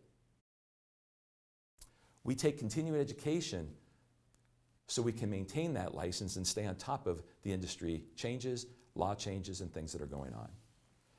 And we invest in learning skills and strategies to bring the best solutions to our customer to have that amazing experience. Well, I can turn that around. Doctor invested time and money. Doctor has a license to practice. A doctor takes continuing education. A doctor learns skills and strategies to cure us. Now, why is that so important to me? Again, in a high tide market, when we're being urgent, we sometimes can let that shift to where we let the consumer tell us what they want and what we should do. I want you to think about it this way. As soon as that happens, we are taking the novice, a person that does a transaction between 1 and 3 times in their life, and we're saying, hey, you drive the bus for my career. You drive the bus for the experience you're going to have. You drive the bus. I can't do that. I have to drive the bus. But one of the challenges in driving the bus and being the doctor is agents tell me, I'm afraid to be that aggressive with people, Dan. I go, why? Because what if they go somewhere else? And I always go, okay, we need to understand what people ask for in a real estate professional when they're truly a seller and truly a buyer. Remember, there's, NAR shows us, you could have a buyer incubating for 18 months. If you are human resource in front of showing properties to, taking time for an 18-month time frame, you have to take away from the person that has a 30-day time frame. So I got to make sure I know where everybody falls so I can incubate properly, engage properly, and be in front of working properly. If I treat everyone the same, the person who is in need right now, today, will get a watered-down experience while I'm trying to make everyone happy. But if I play the doctor, which will fall into my next point for you, my third point, if I play the doctor, I can assess people and I can put them where they need to be and they'll want to work with the doctor. So write this down. It hasn't changed yet. Top 2 things that both sellers and buyers say they want through the National Association of Realtors is they want an expert that educates them. Now, these are people that actually sell property or actually buy property, not people that look at property, not people that are fishing about maybe selling. People that actually transacted deals, that buyer-seller survey. For top 2 things they're looking for in the person they do business with is that they're an expert in the market and that they educate them. Now, the education one was interesting. It was interesting because if you dive into that, the complaint that commissions were getting and problems was that people were saying, the agent did not educate me. They didn't use that term. But what they said was, I went through the transaction, I felt very uncomfortable. I didn't know what was really going on. No one was helping me understand. I felt like I was a fish out of water. Now, if you want to anecdotally test that, have you ever had a friend call you and inform you that they were in the middle of a real estate transaction, but it wasn't with you. And they apologize. Dan, I'm so sorry, I forgot about you, but I'm already in contract. Have you ever had that happen and then they ask for your advice? Hey, they're saying that I should do this. Is that true? Now, if you've ever had that happen in your life where someone has asked for your advice in a transaction you were not part of, that's proof to what we learned through the survey that they don't know what's going on because the agent getting paid didn't become the expert and educate. I'm the doctor. I'm going to do it my way because I know at the end of following my path, it's a successful transaction and an amazing experience. Leads me to my third one. Most important thing for 2021. This is probably more important than knowledge and habit and being the doctor.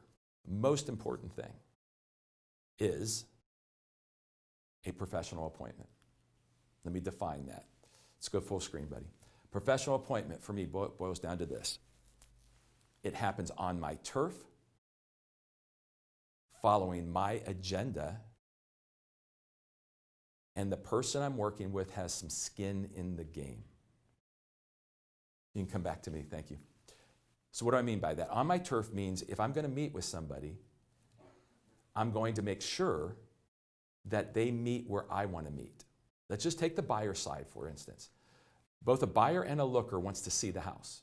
Buyer wants to see it to buy it, looker wants to see it. But the buyer, the real one, wants an expert that will educate them. So my turf can't be the home they called on. One, it's not safe. We've had people actually harmed, killed, meeting strangers. One, it's not safe. But two, I need to start to vet people in a way. I need to be that doctor to make sure that you have an urgent need in an urgent market, or I'll be giving my time to somebody and not get a return. So best qualifier is, I'd love to meet with you. Here's where it's going to be. My office, another professional place, mortgage company title, or a coffee shop, but not the house. If it's a seller of property at their home or on the property, I want to be there to see it, but it's where I decide we meet, not where they decide to meet. When I say follow my agenda, I have a process by which if we follow, it's like a recipe. If you follow this process, the outcome is always excellent. If I let them play, being in charge, play the doctor, they don't know enough to follow a good process. And then skin in the game simply boils down to, did they follow my lead or did they resist me? If you've been in the business long enough, you can think back to people that resisted you. And even if they did a transaction, they took a pound of flesh out of you, a lot of your self-esteem, and it hurt. But the people that follow your lead, it always goes smooth because you know what you're doing and they don't.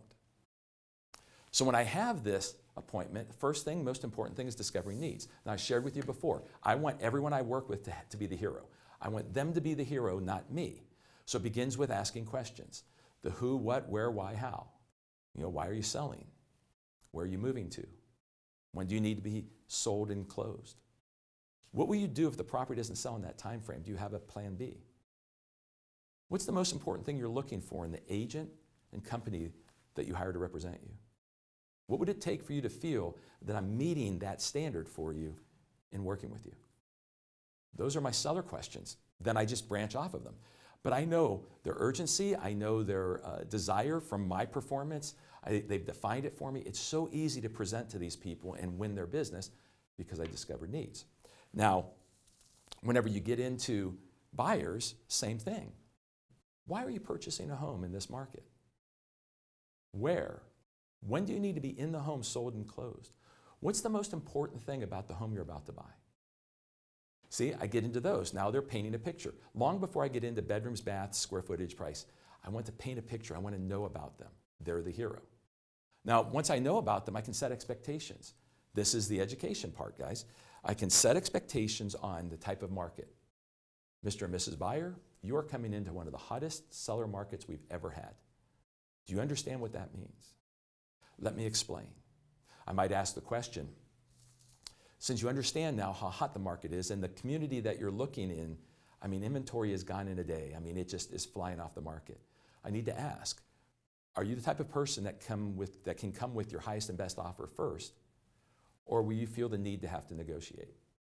Now I ask that question just to make sure that they're prepared for that marketplace. Same thing with the seller. I'm going to ask about the market. Are they prepared? I have to set expectations. Now, once I set the expectations of the market they're about to approach, I can set the expectations on how they work with me. Communication, style of communication, when I return calls, return text, answer text. I can get all that set up. Now that I've made them the hero, it's been all about them, I've earned the right to qualify. And again, if you've been through my stuff, there's 3 areas. Let's go full screen, please. Financial, we know that. That's the ability to do the transaction. Credit qualified on the buyer side, have the cash to close if they're selling. Can they actually get the transaction done? Emotional qualification comes down to both parties being on the same page.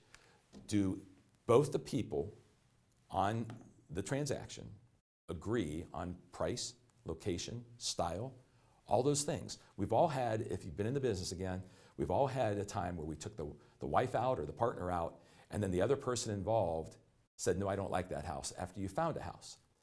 I want that to be cured at the initial appointment. And then urgency, I already asked, when do you need to be in, sold and closed? Or when did you have to have this house sold and closed if they're a seller? So I've dealt with all 3 of those, and I'm in good shape to deliver an exceptional service. Leverage my ERA products and services, my personal products and services, and deliver that exceptional experience. Now, the question I always ask, if you do not have that professional appointment, who becomes the doctor? Who starts taking control? Who starts giving orders? And it's the novice. And I don't want my career in the hands of a novice. Follow me, you'll have an amazing experience. Take me off the way I do things. It's different. It's like building something. I don't know how to build that. I've never done it that way.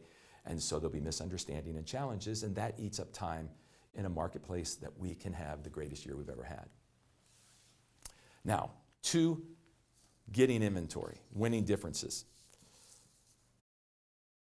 We have to understand our winning differences. We have to also understand how to leverage those winning differences. So let's begin with, what is a winning difference?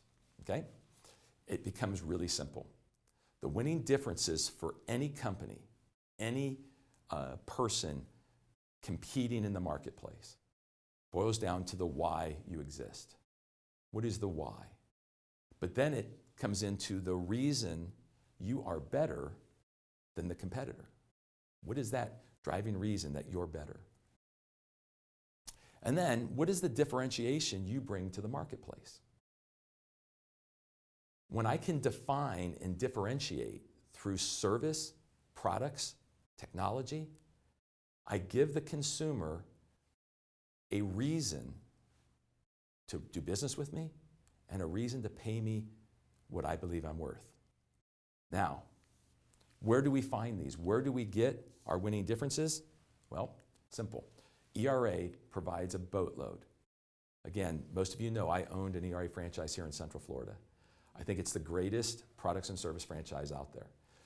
So that's one place. Second place, your company, ERA Grizzard. Come on. Gus and the team have provided you with all kinds of great winning differences. But then you are also a winning difference. The way that you service, the relationships you build, the communication that you have. So we get winning differences from all 3 areas here. Now, what I want you to guard against is the fact that if you are getting ahead of yourself, over your skis, if you are allowing the market to drive you instead of you be the doctor and control it, the other thing we do is we shift into taking what comes to us. Hey, a friend referred a listing, my mom referred a listing, we take what comes to us. And since it's kind of a gimme, we go in there and we get it. And what we leave behind is our winning differences. One that could hurt us if our friend decides to talk to someone else who does leverage their winning differences. It could put us in a challenge. But what it does to us that I believe is most dangerous is it puts us in a position where we didn't compete for it. And then that can affect our ability. So there's 2 categories, if you will, of winning differences. Let's go full screen, please. The first category of winning differences is an advantage. An advantage is something that you have or do that others have or do. You're just better. So an advantage, something you have or do that others have or do, you're just better. So some advantages can be communication. Every agent says they communicate. I communicate better. An advantage can be our photography, our social media, our company name, our brand.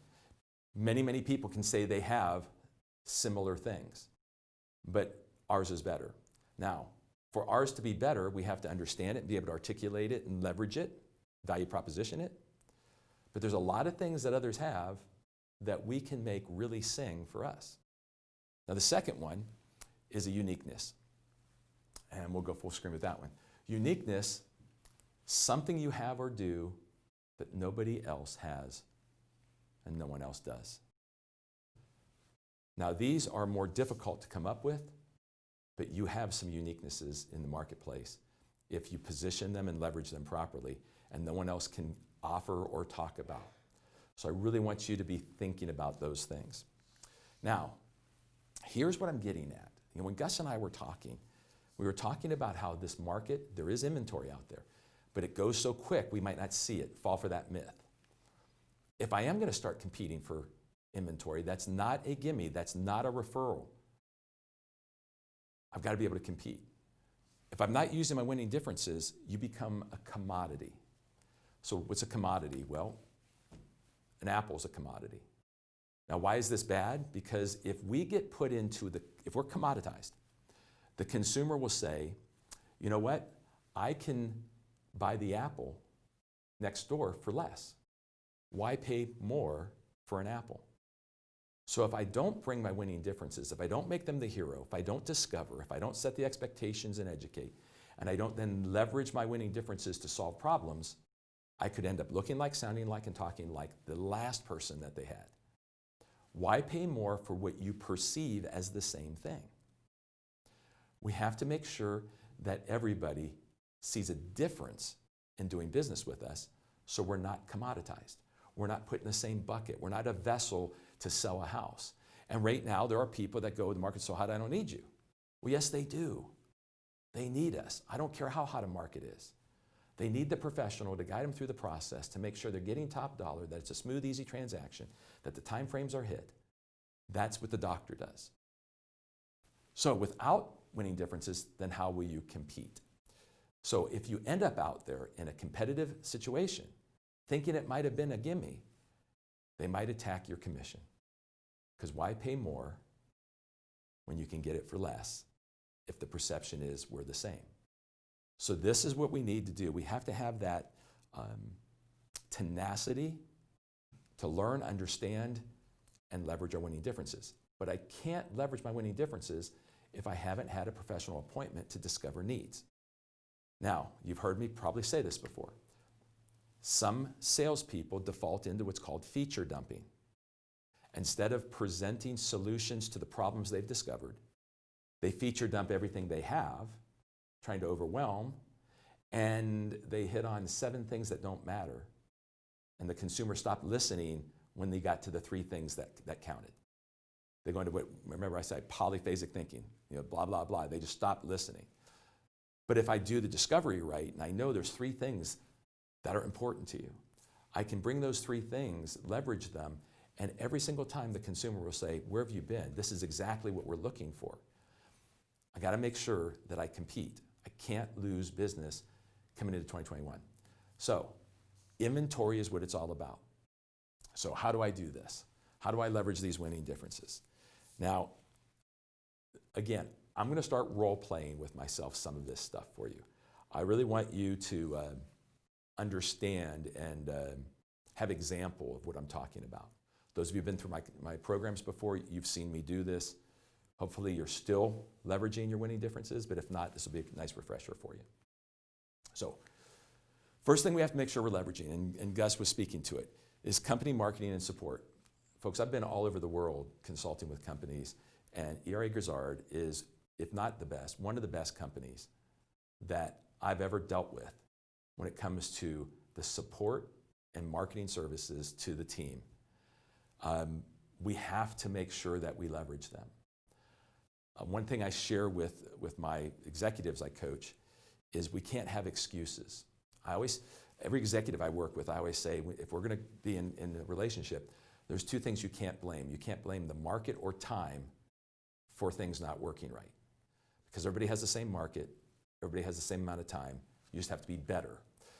Well, with us as real estate professionals, we can't have any excuses when it comes to leveraging the products and services that we have.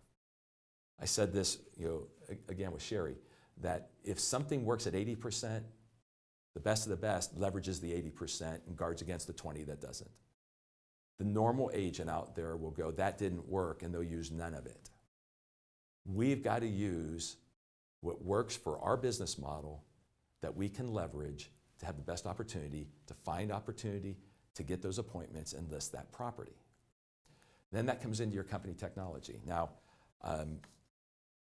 I think the greatest tool that you can still use is a CRM. Yes, it's been around 100 years, but I find in companies that I sit down with, there's a small percentage of people that have fully implemented a CRM. It's old news, yes, Sherry said that, it is, it's old news. But if you're not using it, you're missing the boat. So use your technologies, use them, leverage them, and cause it to help you elevate not only your opportunities, but gain back capacity. And what I mean by that is we only have so much time to operate. If I start using all this stuff properly, delegating to the support services, to the technologies, and I get things right, all of a sudden I can take that excess time and go talk to my sphere, ask them how COVID has affected them. I can be ahead of the curve if I follow some of these things. So, listing appointment comes. It's time to win at the listing table. I would not list my mom's home without making a visual presentation. That's not a joke. That is the truth. I would not list my mom's home without a visual presentation. People always go, why? Your mom would list with you. Here's why. Now, right now, we're in a market where things are flying off the shelves, but not everything. Sherry said it too. There are places where things stay on the market, and we need to do our job. But the market will shift. If you're in this for your life, you'll have to deal with very, very strong buyer markets and very, very strong seller markets. You've got to have the skills for both. When I list a property without going through my winning differences, without using a visual aid, and the home doesn't sell in the time frame that the person that I listed had the expectation, they start to worry about, what are you doing? They start to worry about, are you doing the right things? Now, anecdotally, I want to prove this to you as well.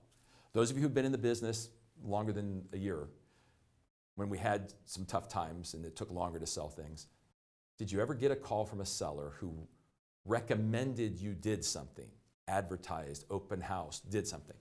And I always have agents say to me, yeah, Dan, I got those calls all the time. And I go, did you use a visual presentation? No, I don't do that. I go, and that's why.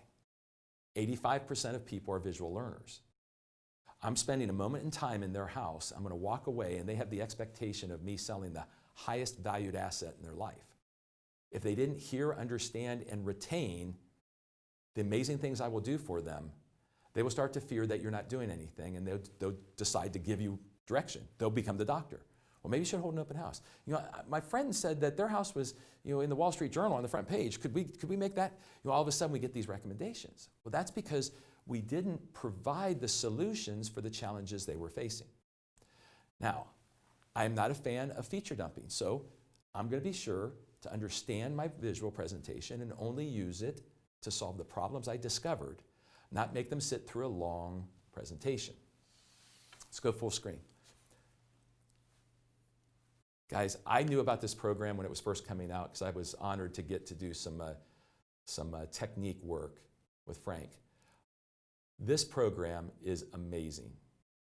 It is amazing because the truth of the matter is sitting there for you. You look at iBuyers. iBuyers give you the instant purchase. They can accept that offer right away, have clarity in what they're doing, where they're going. If you look at the traditional broker, you're going to have a trusted real estate professional, and you're going to list your home and look at offers and try to get maximum value. It's those check marks in between that is the winning difference, that is the uniqueness. It is something no one else can do. I can literally go to a consumer today and offer them the best of all worlds. But if I'm not in front of the consumer, they didn't know they had an option. So come back to me, please. Now, I share this with you because whenever I'm traveling, back before COVID and I could travel, I always drive neighborhoods. I want to see what's going on. And I would see the iBuyers, Open Door, Launchpad. I would see their signs. And I would go to the company that I'm working with. How did we allow them to get that inventory? And they always said, well, we can't compete. And I go, how come you can't compete? Well, they're going to just give them an offer. I go, yeah, but let's go through the offer that an iBuyer gives. It's an offer that then gets adjusted with the inspection, right? Well, yeah. They charge what's called a convenience fee or some type of fee that's usually at or above what our commission is. Yeah. I said, so the only person that truly needs an iBuyer is somebody in trouble or is so urgent that they need that cash and need to go immediately. Well, prior to this program, we had the seller security plan. It kind of solved some of that problem, but the truly urgent person we couldn't help. Now we can. Here's my problem though. Did that seller really fit into that little category of urgency, or did no one else present to them options? See, I've got to make sure that they had the understanding, the expert to make the proper decision for their life. So you want the guarantee, you want to know your home's sold. Well, we can provide that through this program. But you do want top dollar. Well, we can now give you the time and space to know you have a sale while testing the market for that top dollar. And in the end, you don't have to go through with it. So is this something that would solve your problem? Folks, this is an amazing program. When I had my company, we had the seller security plan.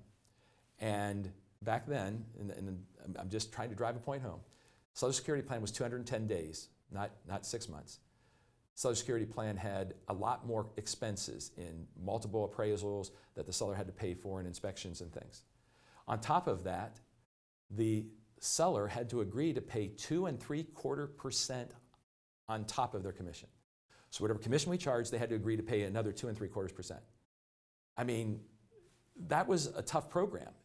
We used it and got hundreds and hundreds and hundreds and hundreds of listings because it's the program that we leveraged to provide a service to the consumer that 99% never went with the sale, but gave us the listing. So we gave them a broad range of opportunity to solve their pain, their problem, through that discovery.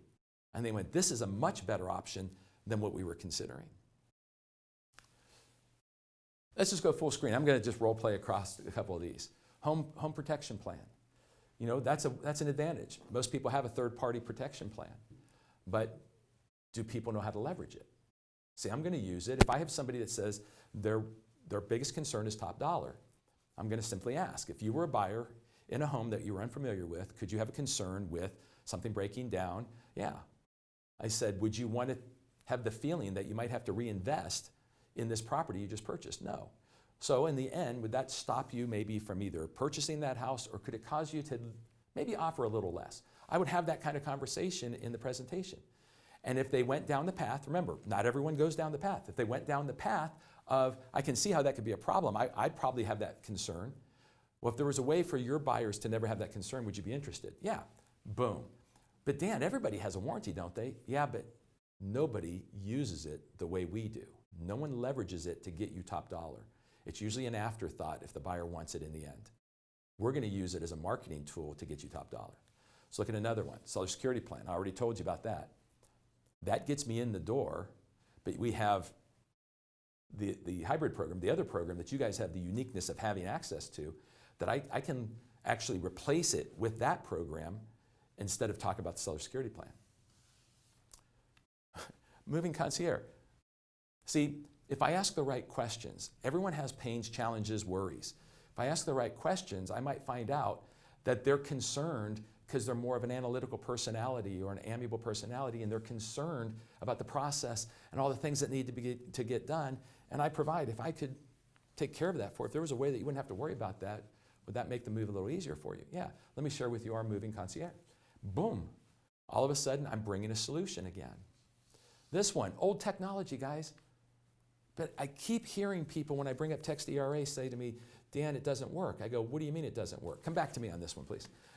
it doesn't work. I go, what do you mean it doesn't work? And they go, it just doesn't work. And I go, so if I put that number, if I text that number, I don't get immediate information on the house. Oh no, you get immediate information. If I text that number, you don't receive my information. No, I get your information. What doesn't work? And they always come back and go, well, I haven't gotten any good leads from it. Where is our focus? Our knowledge is you list to live. Listing keeps us sustainable. Our habit is it didn't give me a buyer lead. So if I can sit in front of a seller and do the following, Mr. and Mrs. Smith, you said speed of sale is really important to you. Besides some of the other programs I've shared with you, I got a question.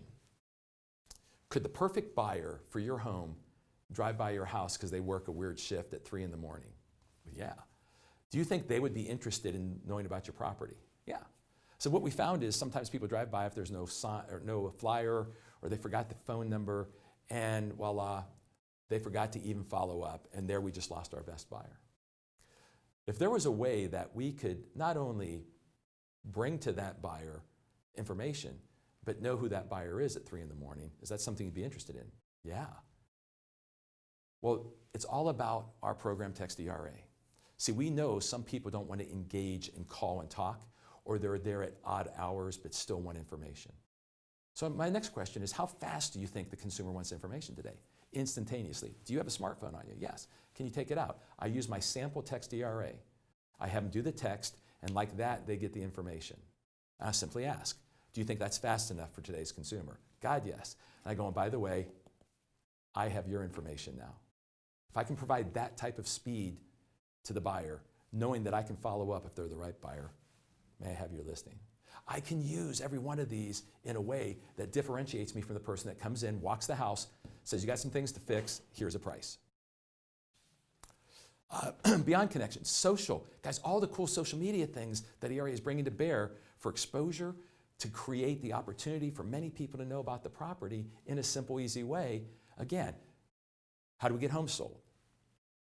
Exposure is the most important element. The more people that know about your property, the faster the sale and the higher the price. I can demonstrate that. And this is my favorite.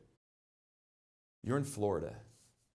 Yeah, it's COVID right now, but COVID will go away. The vaccine will work, and we'll have great opportunities.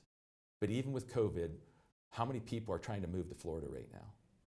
So what if I use this as an approach? What if I simply said, Mary, Bob, when we were talking at the beginning of this, I asked you, what was the driver? And you said that you really wanted top dollar, but you wanted a smooth transaction, that your last transaction wasn't very smooth. Yeah. So here's my question for you. There's two parts of the market, the local and the out of town. People that don't know the area, either coming from out of town, out of state, or out of country. And then there's people that live here and understand the market. Which type of buyer would you prefer, the local or the out of town? They always told me, I don't care. I came back and said, well, let me ask you this. You said you wanted a smooth transaction, someone that knew what they were doing, yep. And you wanted the best price, yep. Who do you think is more likely to give you that experience? The person being transferred in, or someone who's local here and maybe still has a house to sell, kind of understands the whole market? Who do you think will give you that kind of experience? And 95% of the time they went with the out-of-town buyer, or they said, oh, of course the out-of-town buyer, we transferred. We came in and in a weekend we found a house, our home was sold. They know that that's better. So now I just simply say, well, I wanted to share that with you because here in Florida we have a large percentage of buyers coming from out of town. Let me share with you how we reach those buyers and bring them to your home. And I get into the international and national reach of ERA. Now, why is that important? It's important for this reason. When I differentiate like that, and I go for the close, Mr. and Mrs. Smith, I'm confident I can get your home sold. May I have your business? And they come back to me and say, well, Dan, I'd love to, but ABC Realty said we'd do it for less. Will you meet that price? Will you meet that commission? I can simply leverage my winning differences again. Bob, Mary, what was most important to you when it came to your buyer? Do you remember which buyer you wanted? Oh, the out-of-town buyer. What did ABC share with you to reach that out-of-town buyer? And they always go, you know what? They really didn't get into it like you did, Dan. They just came in, they told us about what they were doing in the CMA. And I go, does it concern you that your person, that you're the competitor here, does it concern you that they didn't talk about the best buyer to meet your needs? And every time I did that, folks, I've been on thousands of appointments. Every time I did that, the sellers would look at me and go, I didn't look at it like that, Dan. But now that you bring it up, yeah, that's a concern. And I go, well, you can go with a competitor. I know they're less than me. And get your local marketing and hope that they can find that perfect buyer. You can come with us and know that we're going after everybody. May I have your business? Now there's a value proposition. We're doing more than them. If I didn't do the visual presentation, if I didn't listen to their needs, I'm stuck with doing this. Trust me, we're better. And that doesn't work. So what I'd like you to do is reinvest in the products and services so you can leverage them. I'd like you to check your knowledge versus your habits. And please, please, please, become the doctor and desire that everybody gives you a professional appointment so you can do the right things at the right time and have an amazing 2021. Take care.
All right, folks, and we are back.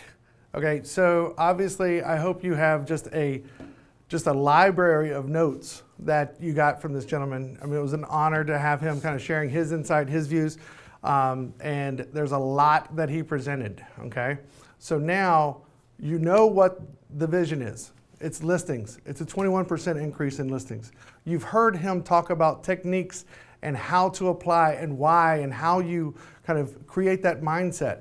Now, what we want to do is really kind of go through really quickly and talk about some of the initiatives that we are going to, as a company, help you execute and leverage to hit these goals. So first, I don't know if you guys have noticed this or not or realize this, but Dan, did you realize what today's date was?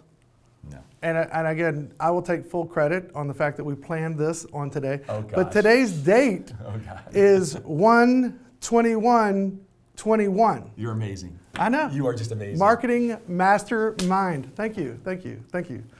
But no, seriously, folks, 21% increase in 2021. On the 21st day. And we're inspiring and motivating everybody, to include myself and Dan and Sherry, to execute on 21/21. You can't make this stuff up. You can't make this stuff up. This is amazing.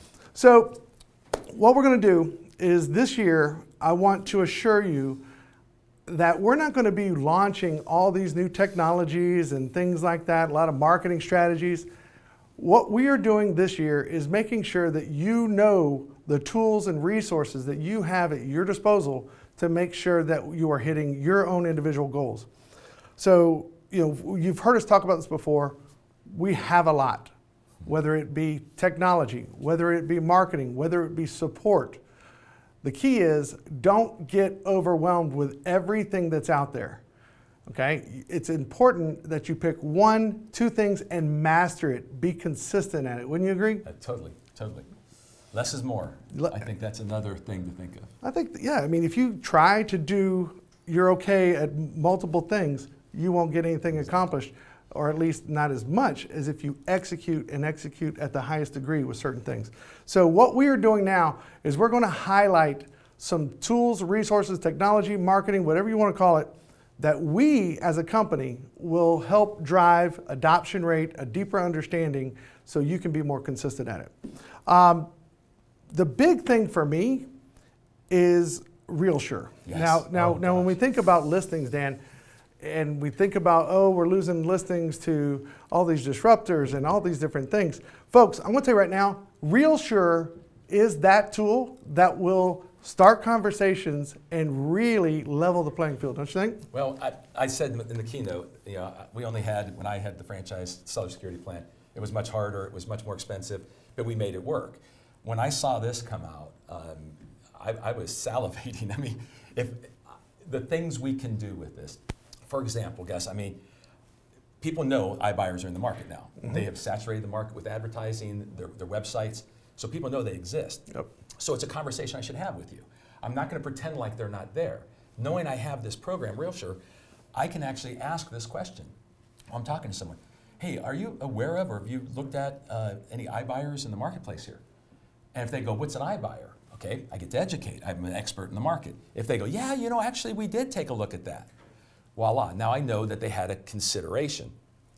Now I'm not going to feature dump and go, well, here at Agers are. No, I'm going to say, why did you were you considering it? Why? What are you trying to accomplish? And I position myself to bring the solution that's so much better than the other one. So again, folks, what I want to make sure that we're paying attention to here is how to have the conversation. Again, we talk about coaching, we talk about training, we talk about coordination, marketing technology. What we want to make sure that we're highlighting are these tools: coaching, RealSure, Ninja Principles using KV Core, and also another one is Property Boost. So again, to finish the conversation about RealSure, because I want to make sure this is live TV, and I was behind on my slides. I know, I was going to say. Okay. Great, we got that out. Okay. I screwed up. So RealSure, again, to me, with a consumer, and the reason why I think a lot of these iBuyers and a lot of these disruptors are out there is because they're out hustling to the punch. Thank you. They're marketing, they're advertising, they're telling their story, and they're presenting one option to a seller.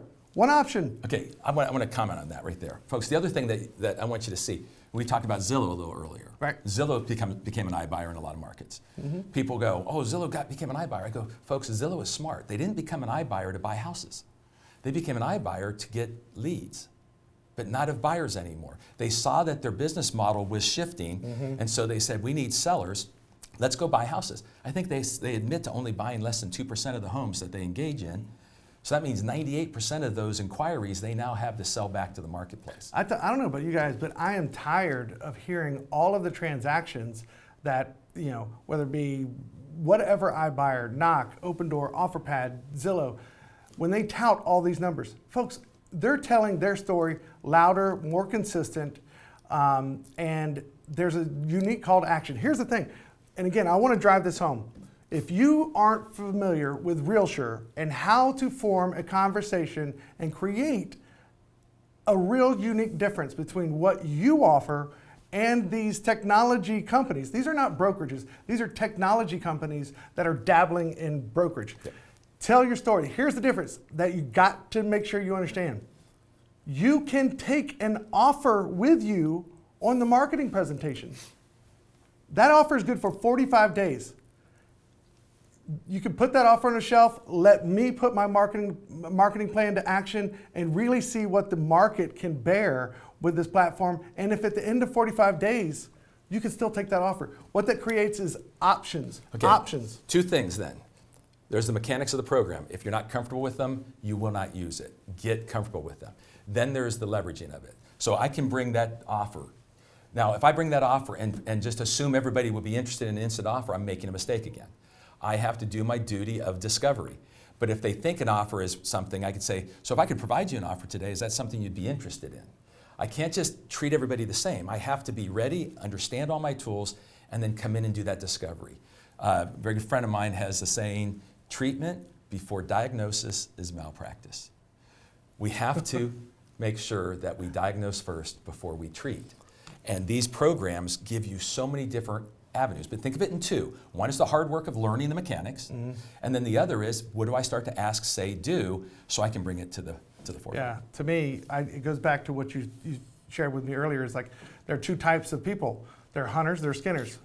And if you folks, you want to be a hunter. You want to have a tool in your arsenal like RealSure to go out there and capture these opportunities. So that is an initiative. That is a program that, you know, the director of sales, we are going to be business planning, strategizing, encouraging, motivating, inspiring to talk about this platform. And again, I'm going to say this a lot during the segment.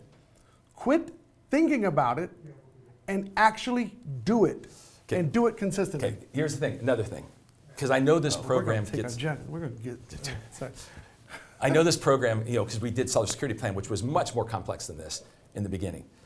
Do this. Find a partner if you're uncomfortable bringing it up because you don't want to feel ignorant or you're uncertain of a question you might get hit with.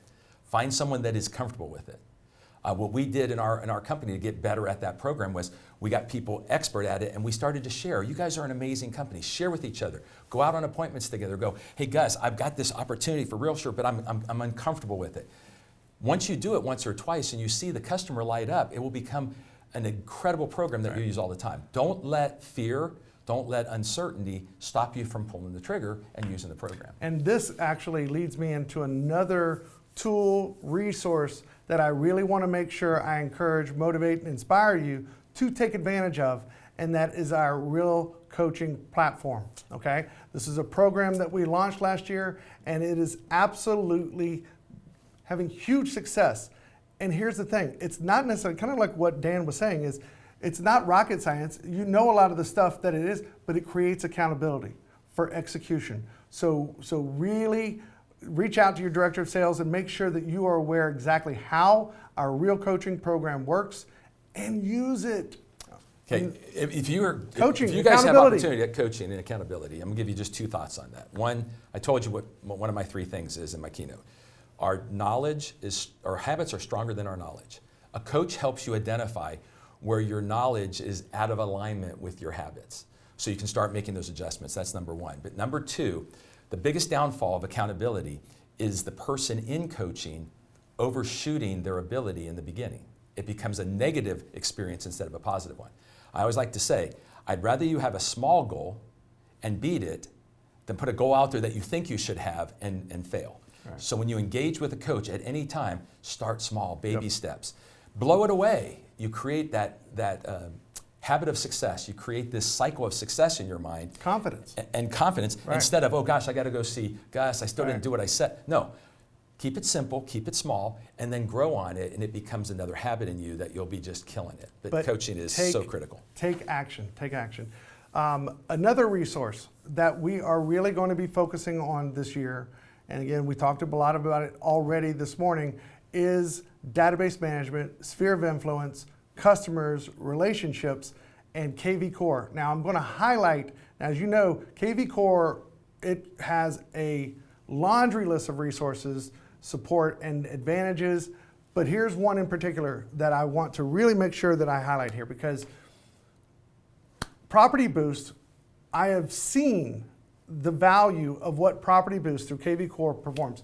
And here's who I'm specifically talking to right now. Anybody that is out there right now buying leads from Zillow, Realtor.com, or any of these other lead generation companies, you get a listing, you promote it on KV Core through Property Boost, I guarantee you, you are going to get so much higher of an ROI on that spend than you do on buyers that are being sent to everywhere else.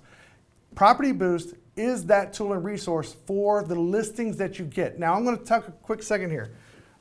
Everybody that is listening to the sound of my voice right now knows that if you price a listing, you price it right and it's buyer ready, it's not a matter if it's going to sell, it's about how fast.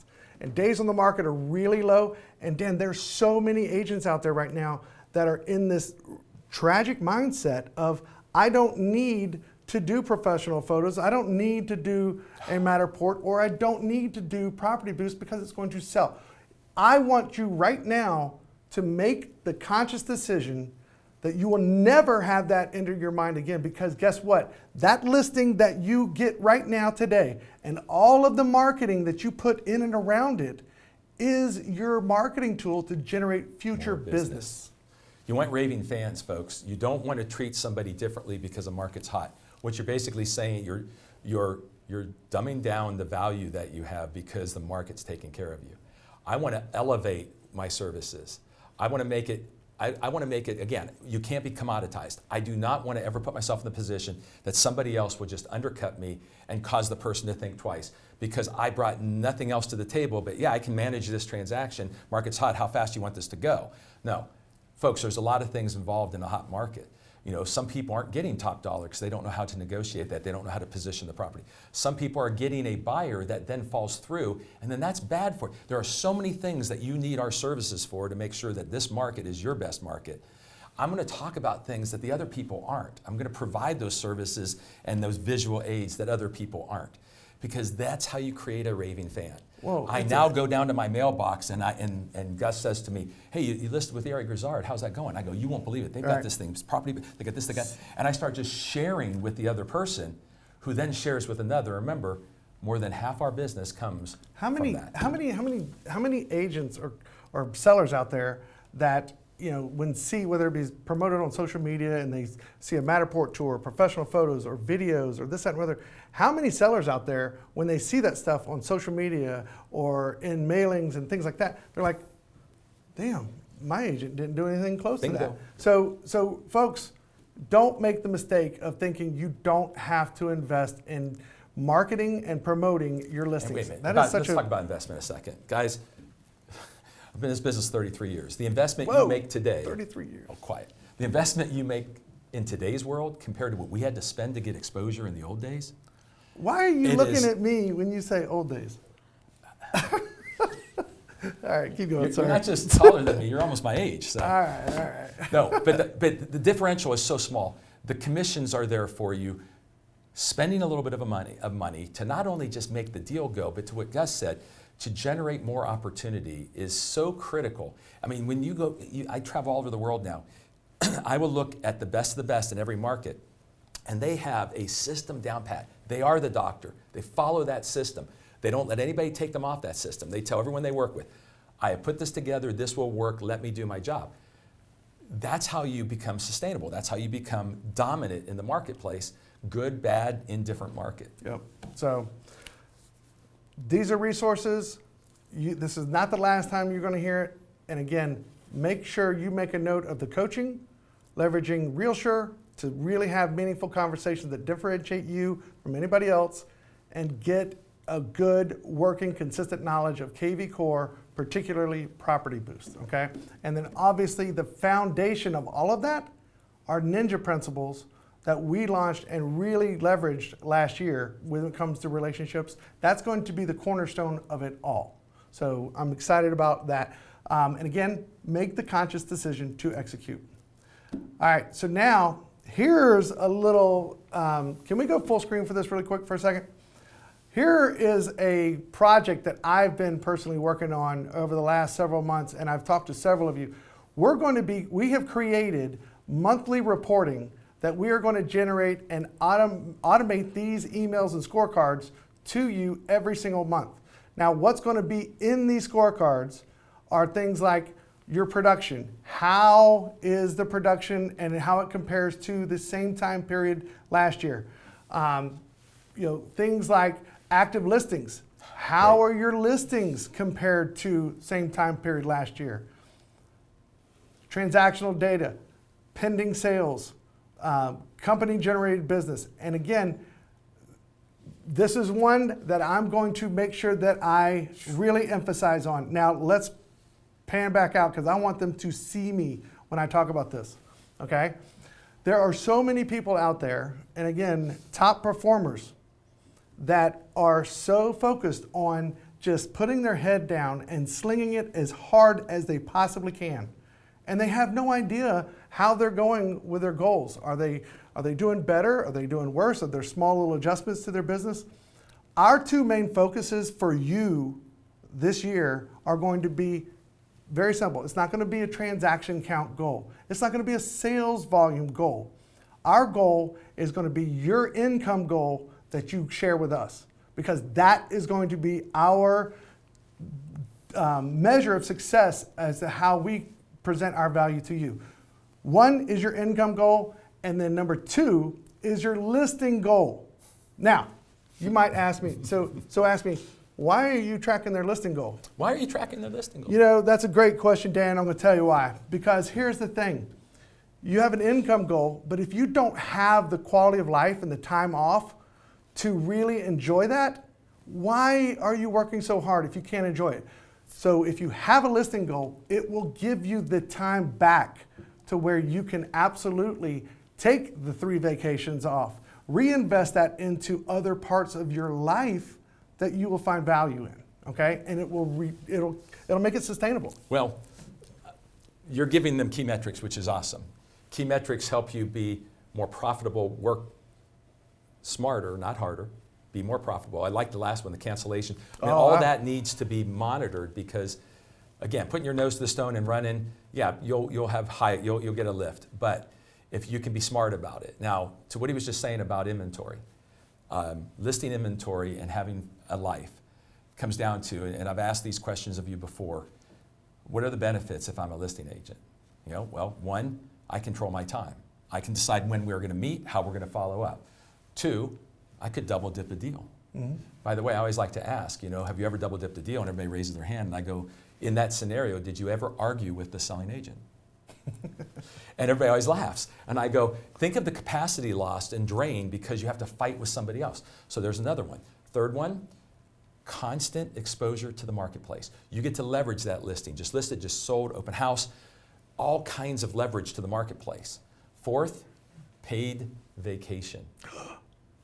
I could go away with this guy I've known for not 33 years, and we could go play golf somewhere, and if we're listing agents, we could have someone from home call us and say, hey, you guys both have 3 things under contract. Thank you. But if I don't have inventory and I go away, I will spend my time on my phone keeping buyers warm. Yep. And I might not even go. And then the last one benefit is, in that same vein, paid sick time. God forbid something happens to a family member or yourself. If you have inventory, you have income. If you don't have inventory and something happens, it stops. Yep. There are so many reasons to focus on inventory, and I'm going to give you the biggest one right now. You ready? Say, Dan, what's the biggest reason? Hold on. Hey, Dan, I got a question. Sure. What is the biggest reason why folks should focus on listing so much? Well, I'm glad you asked that, Gus. It's because as a whole, the majority of agents think that there is no inventory, so they stop trying. You're right. If you just tried a little bit, you'd get more inventory than you could believe, because there's very few people competing for listings, but you got 80% of the agents competing for that buyer side. Right, and he told me, he brought that up to me, and it clicked and it resonated. It makes so much sense. People have already given up thinking that there's no listings out there. But folks, we have had record number of transactions. So the listings are coming from somewhere, right? So all of this means we're going to focus on your income goal first. What is your why?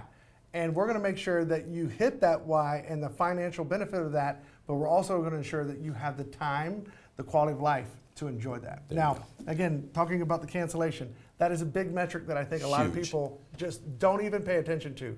And not just the number of cancellations that we're going to be measuring, we're actually calculating your agent net, your income that is getting canceled right along with that. Thank you. So again, the idea, and honestly, why do all the work and not get paid? Make sure you're effective. And I'm telling you, especially with something like contracts, small little tweaks into how you do business will make huge dividends. And then guys, the cure on that, the cure on the canceled contract is every time something cancels, you got to take that moment to post-mortem what happened. Then you have to go back to the very beginning, discovery. Could you have asked a question? Could you have inserted something, brought a tool or product to market? Is there something you could have done differently? I always stress to anyone in business, the first person to blame for something not making it to the finish line is me. What did I fail to do? What could I have done differently?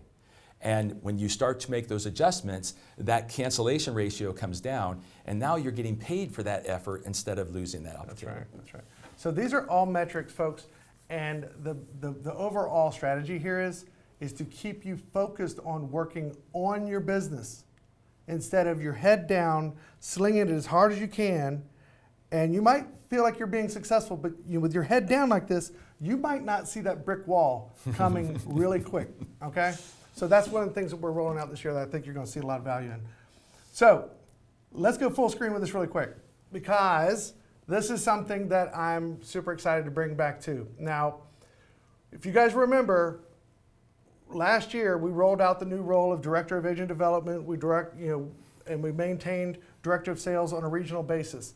As promised, we were going to measure those results, and we're going to make small little tweaks to it and measure the success of it.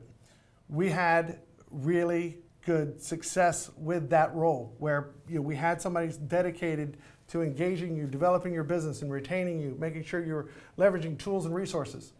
However, it didn't create the value I needed it, and I think a lot of you were not necessarily affected by it, but you felt the change. And so one of the big initiatives that we're rolling back this year is we are moving everybody back to local office market director of sales. Now, what does that mean? That means Karen is going to be leading and exclusively leading our Villages team. Tony's going to be bringing magic for our Leesburg team and our Claremont team.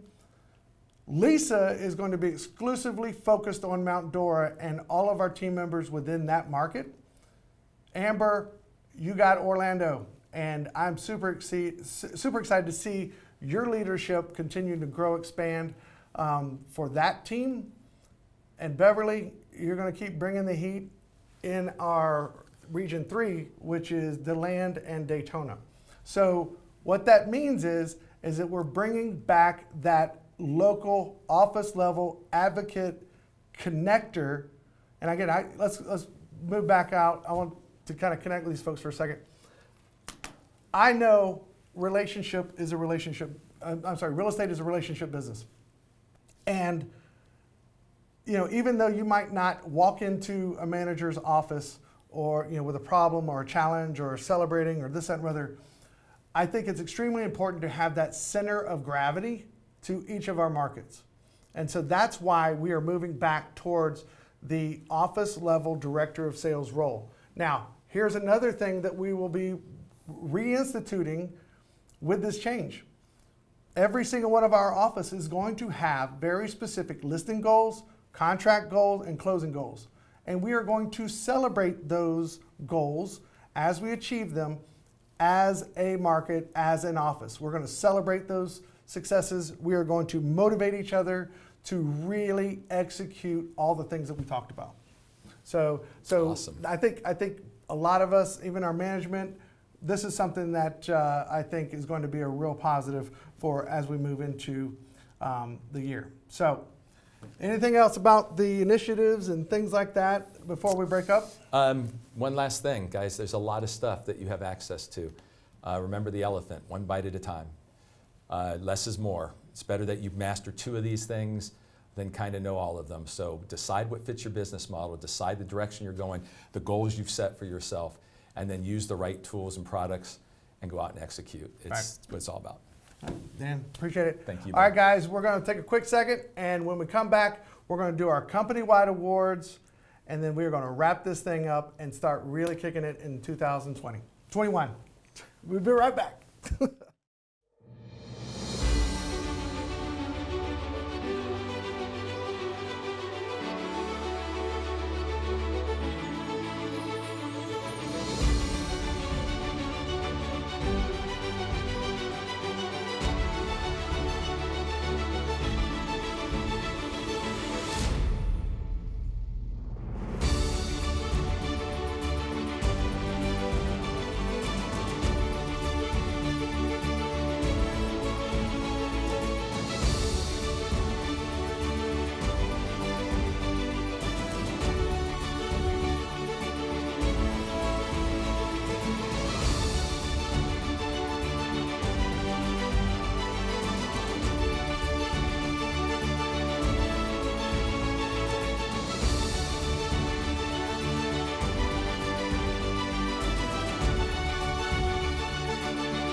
Yeah? Test? All right, we're good. Live TV, folks. All right, so we have covered a lot. We have, from our earlier awards to focus, vision, initiatives, there's a lot. But right now, I want to, and I'm super glad that we have got this opportunity to highlight some of our company level rock stars. And I think it's fitting that we wrap up our presentation today with these special people. And so with that, let's get into it. First, I want to make sure that we highlight our Relocation Agent of the Year. This particular person is the example of what it means to be an A-team member. She meets all the metrics while going above and beyond her customer satisfaction. Check this out. Listing conversion. Almost 88% of her listing opportunities she converts. Buyer conversion, 100%. That is a crazy, amazing statistic. 100% on her buyer conversion. Time listed update is 80%. Survey results, 67. She's placed OGRs, she's closed AGRs, and this lady is an absolute beautiful lady inside and out. I want to give a huge congratulations to Tony Chapman, our 2020 Relocation Agent of the Year. Great job, Tony. Now we are going over to property management. This particular person has been with our company for a while, not necessarily as long as I have. This property manager provides so much value for both of his owners and tenants.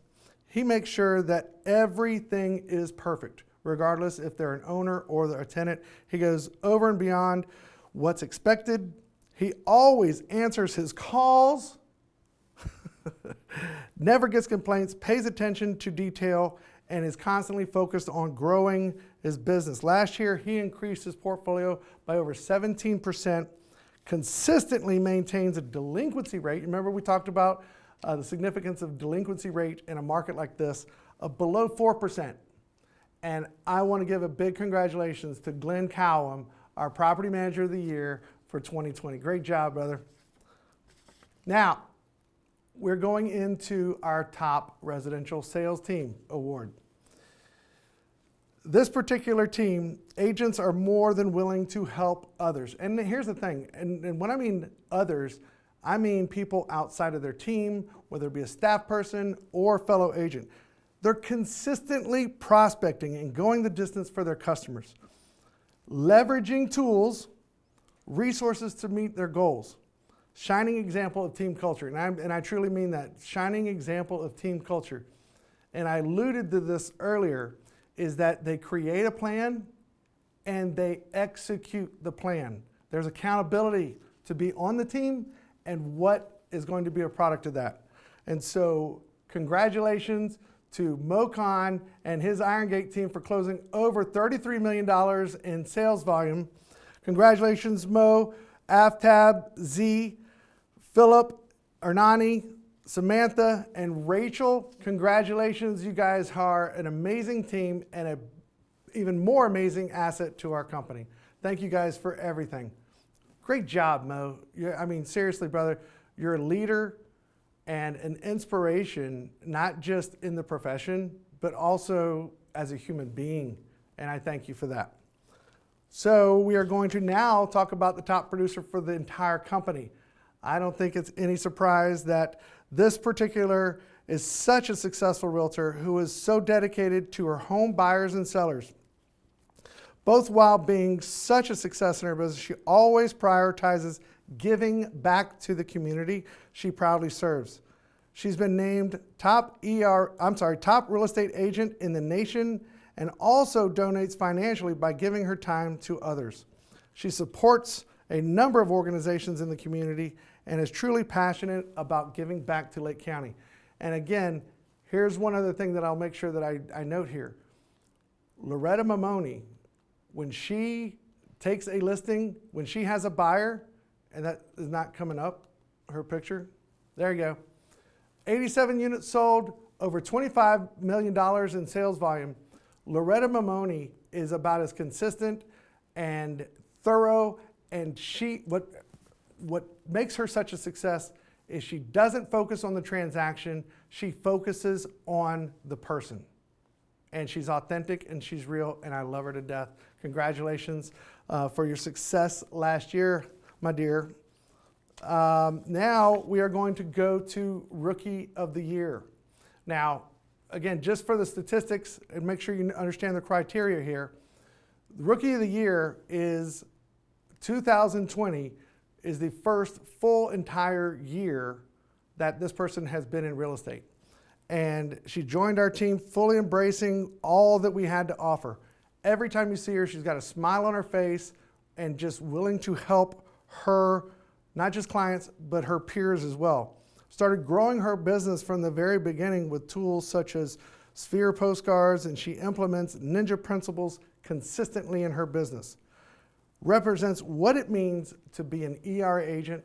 And congratulations, Rookie of the Year for 2020, Megan Phipps in our Mount Dora office. Congratulations. And I don't know if you noticed, Donnie Garland was Rookie of the Year in 2016, and look what he's doing now. So I'm expecting similar results from you, Megan. Congratulations. Keep up the great work you're doing. Now, here's one that I think is definitely one of my favorite awards to recognize. And this is the person in our company that really represents what it means to give back to community, give back to others. Really that concept of servant leadership. And this individual has gone so far beyond her job description this year. Personally reaches out to everyone checking in during difficult times, organizes our company efforts to spread cheer when needed, was always ready on the Care and Sunshine team as an ambassador long before the official committee formation. Good work made a big impact in 2020 for so many lives. And honestly, this is such a touching and such a well-deserved humanitarian of the year, because Beverly Hibbert has given me so much to me personally last year, and her caring, her authenticity, and just love for our people, and I just can't thank you enough, Beverly, for what you do for me, what you do for this company, and the people around you. And your dedication to the Care and Sunshine team really echoed and delivered what it meant to be a part of our team. So thank you and congratulations for this recognition. Brand Ambassador. Now this is somebody that goes out in the community, really implements, leverages our tools, tells the story about what it's about to be, not just with the ERA brand, but also ERA Grizzard. Sorry, got a little ahead of myself there. Lisa Carter is our 2020 brand ambassador. Lisa made a tremendous effort this year to promote herself. She embraced the social media calendar and consistently promotes herself online and the success of her business. Made networking a part of her business and joined the Leesburg Chamber. Last but certainly not least, she embraced ninja principles in everything she did, learned new strategies by participating in the ERA Grizzard Real Coaching Program. By applying these tools and strategies, she has been able to accomplish a marked increase in her business this year. And she is an amazing lady, and we're so thankful that she's wearing our colors and telling our story about what it's like to be a part of our team. And Lisa, thank you so much for everything that you do, and look forward to seeing everything that you get accomplished this year. So we're moving into the Keystone. Now Keystone Award is the staff person. This is the employee of ERA Grizzard that makes the biggest impact to our team. This person, dedication to excellence, sums this person up. Always willing to help with a cool, collected demeanor. never panics, embraces change, is respected by the A-team agents, truly takes ownership of the relocation department, treats everyone, and I mean everyone, with respect and compassion. I know that I and our entire team can rely on him regardless if it is in his job description or not. Professionalism, everything is first class. And Jeff Abrams, I am so proud of you, my friend, and you are an asset to this company, and we would not be anywhere where we are right now without your support and commitment. So thank you, thank you, thank you, and this is a well-deserved award. Congratulations. So when you're the broker, guess what? You get to pick whatever criteria. This is just somebody, once a year, I kind of identify somebody that has really made an impact, not just on the company, but has really, I guess, gone over and beyond what I would have expected. This particular person actually just recently joined our leadership team and took ownership of it from day one. Can always rely on her to execute our vision as a company and provide her unique feedback.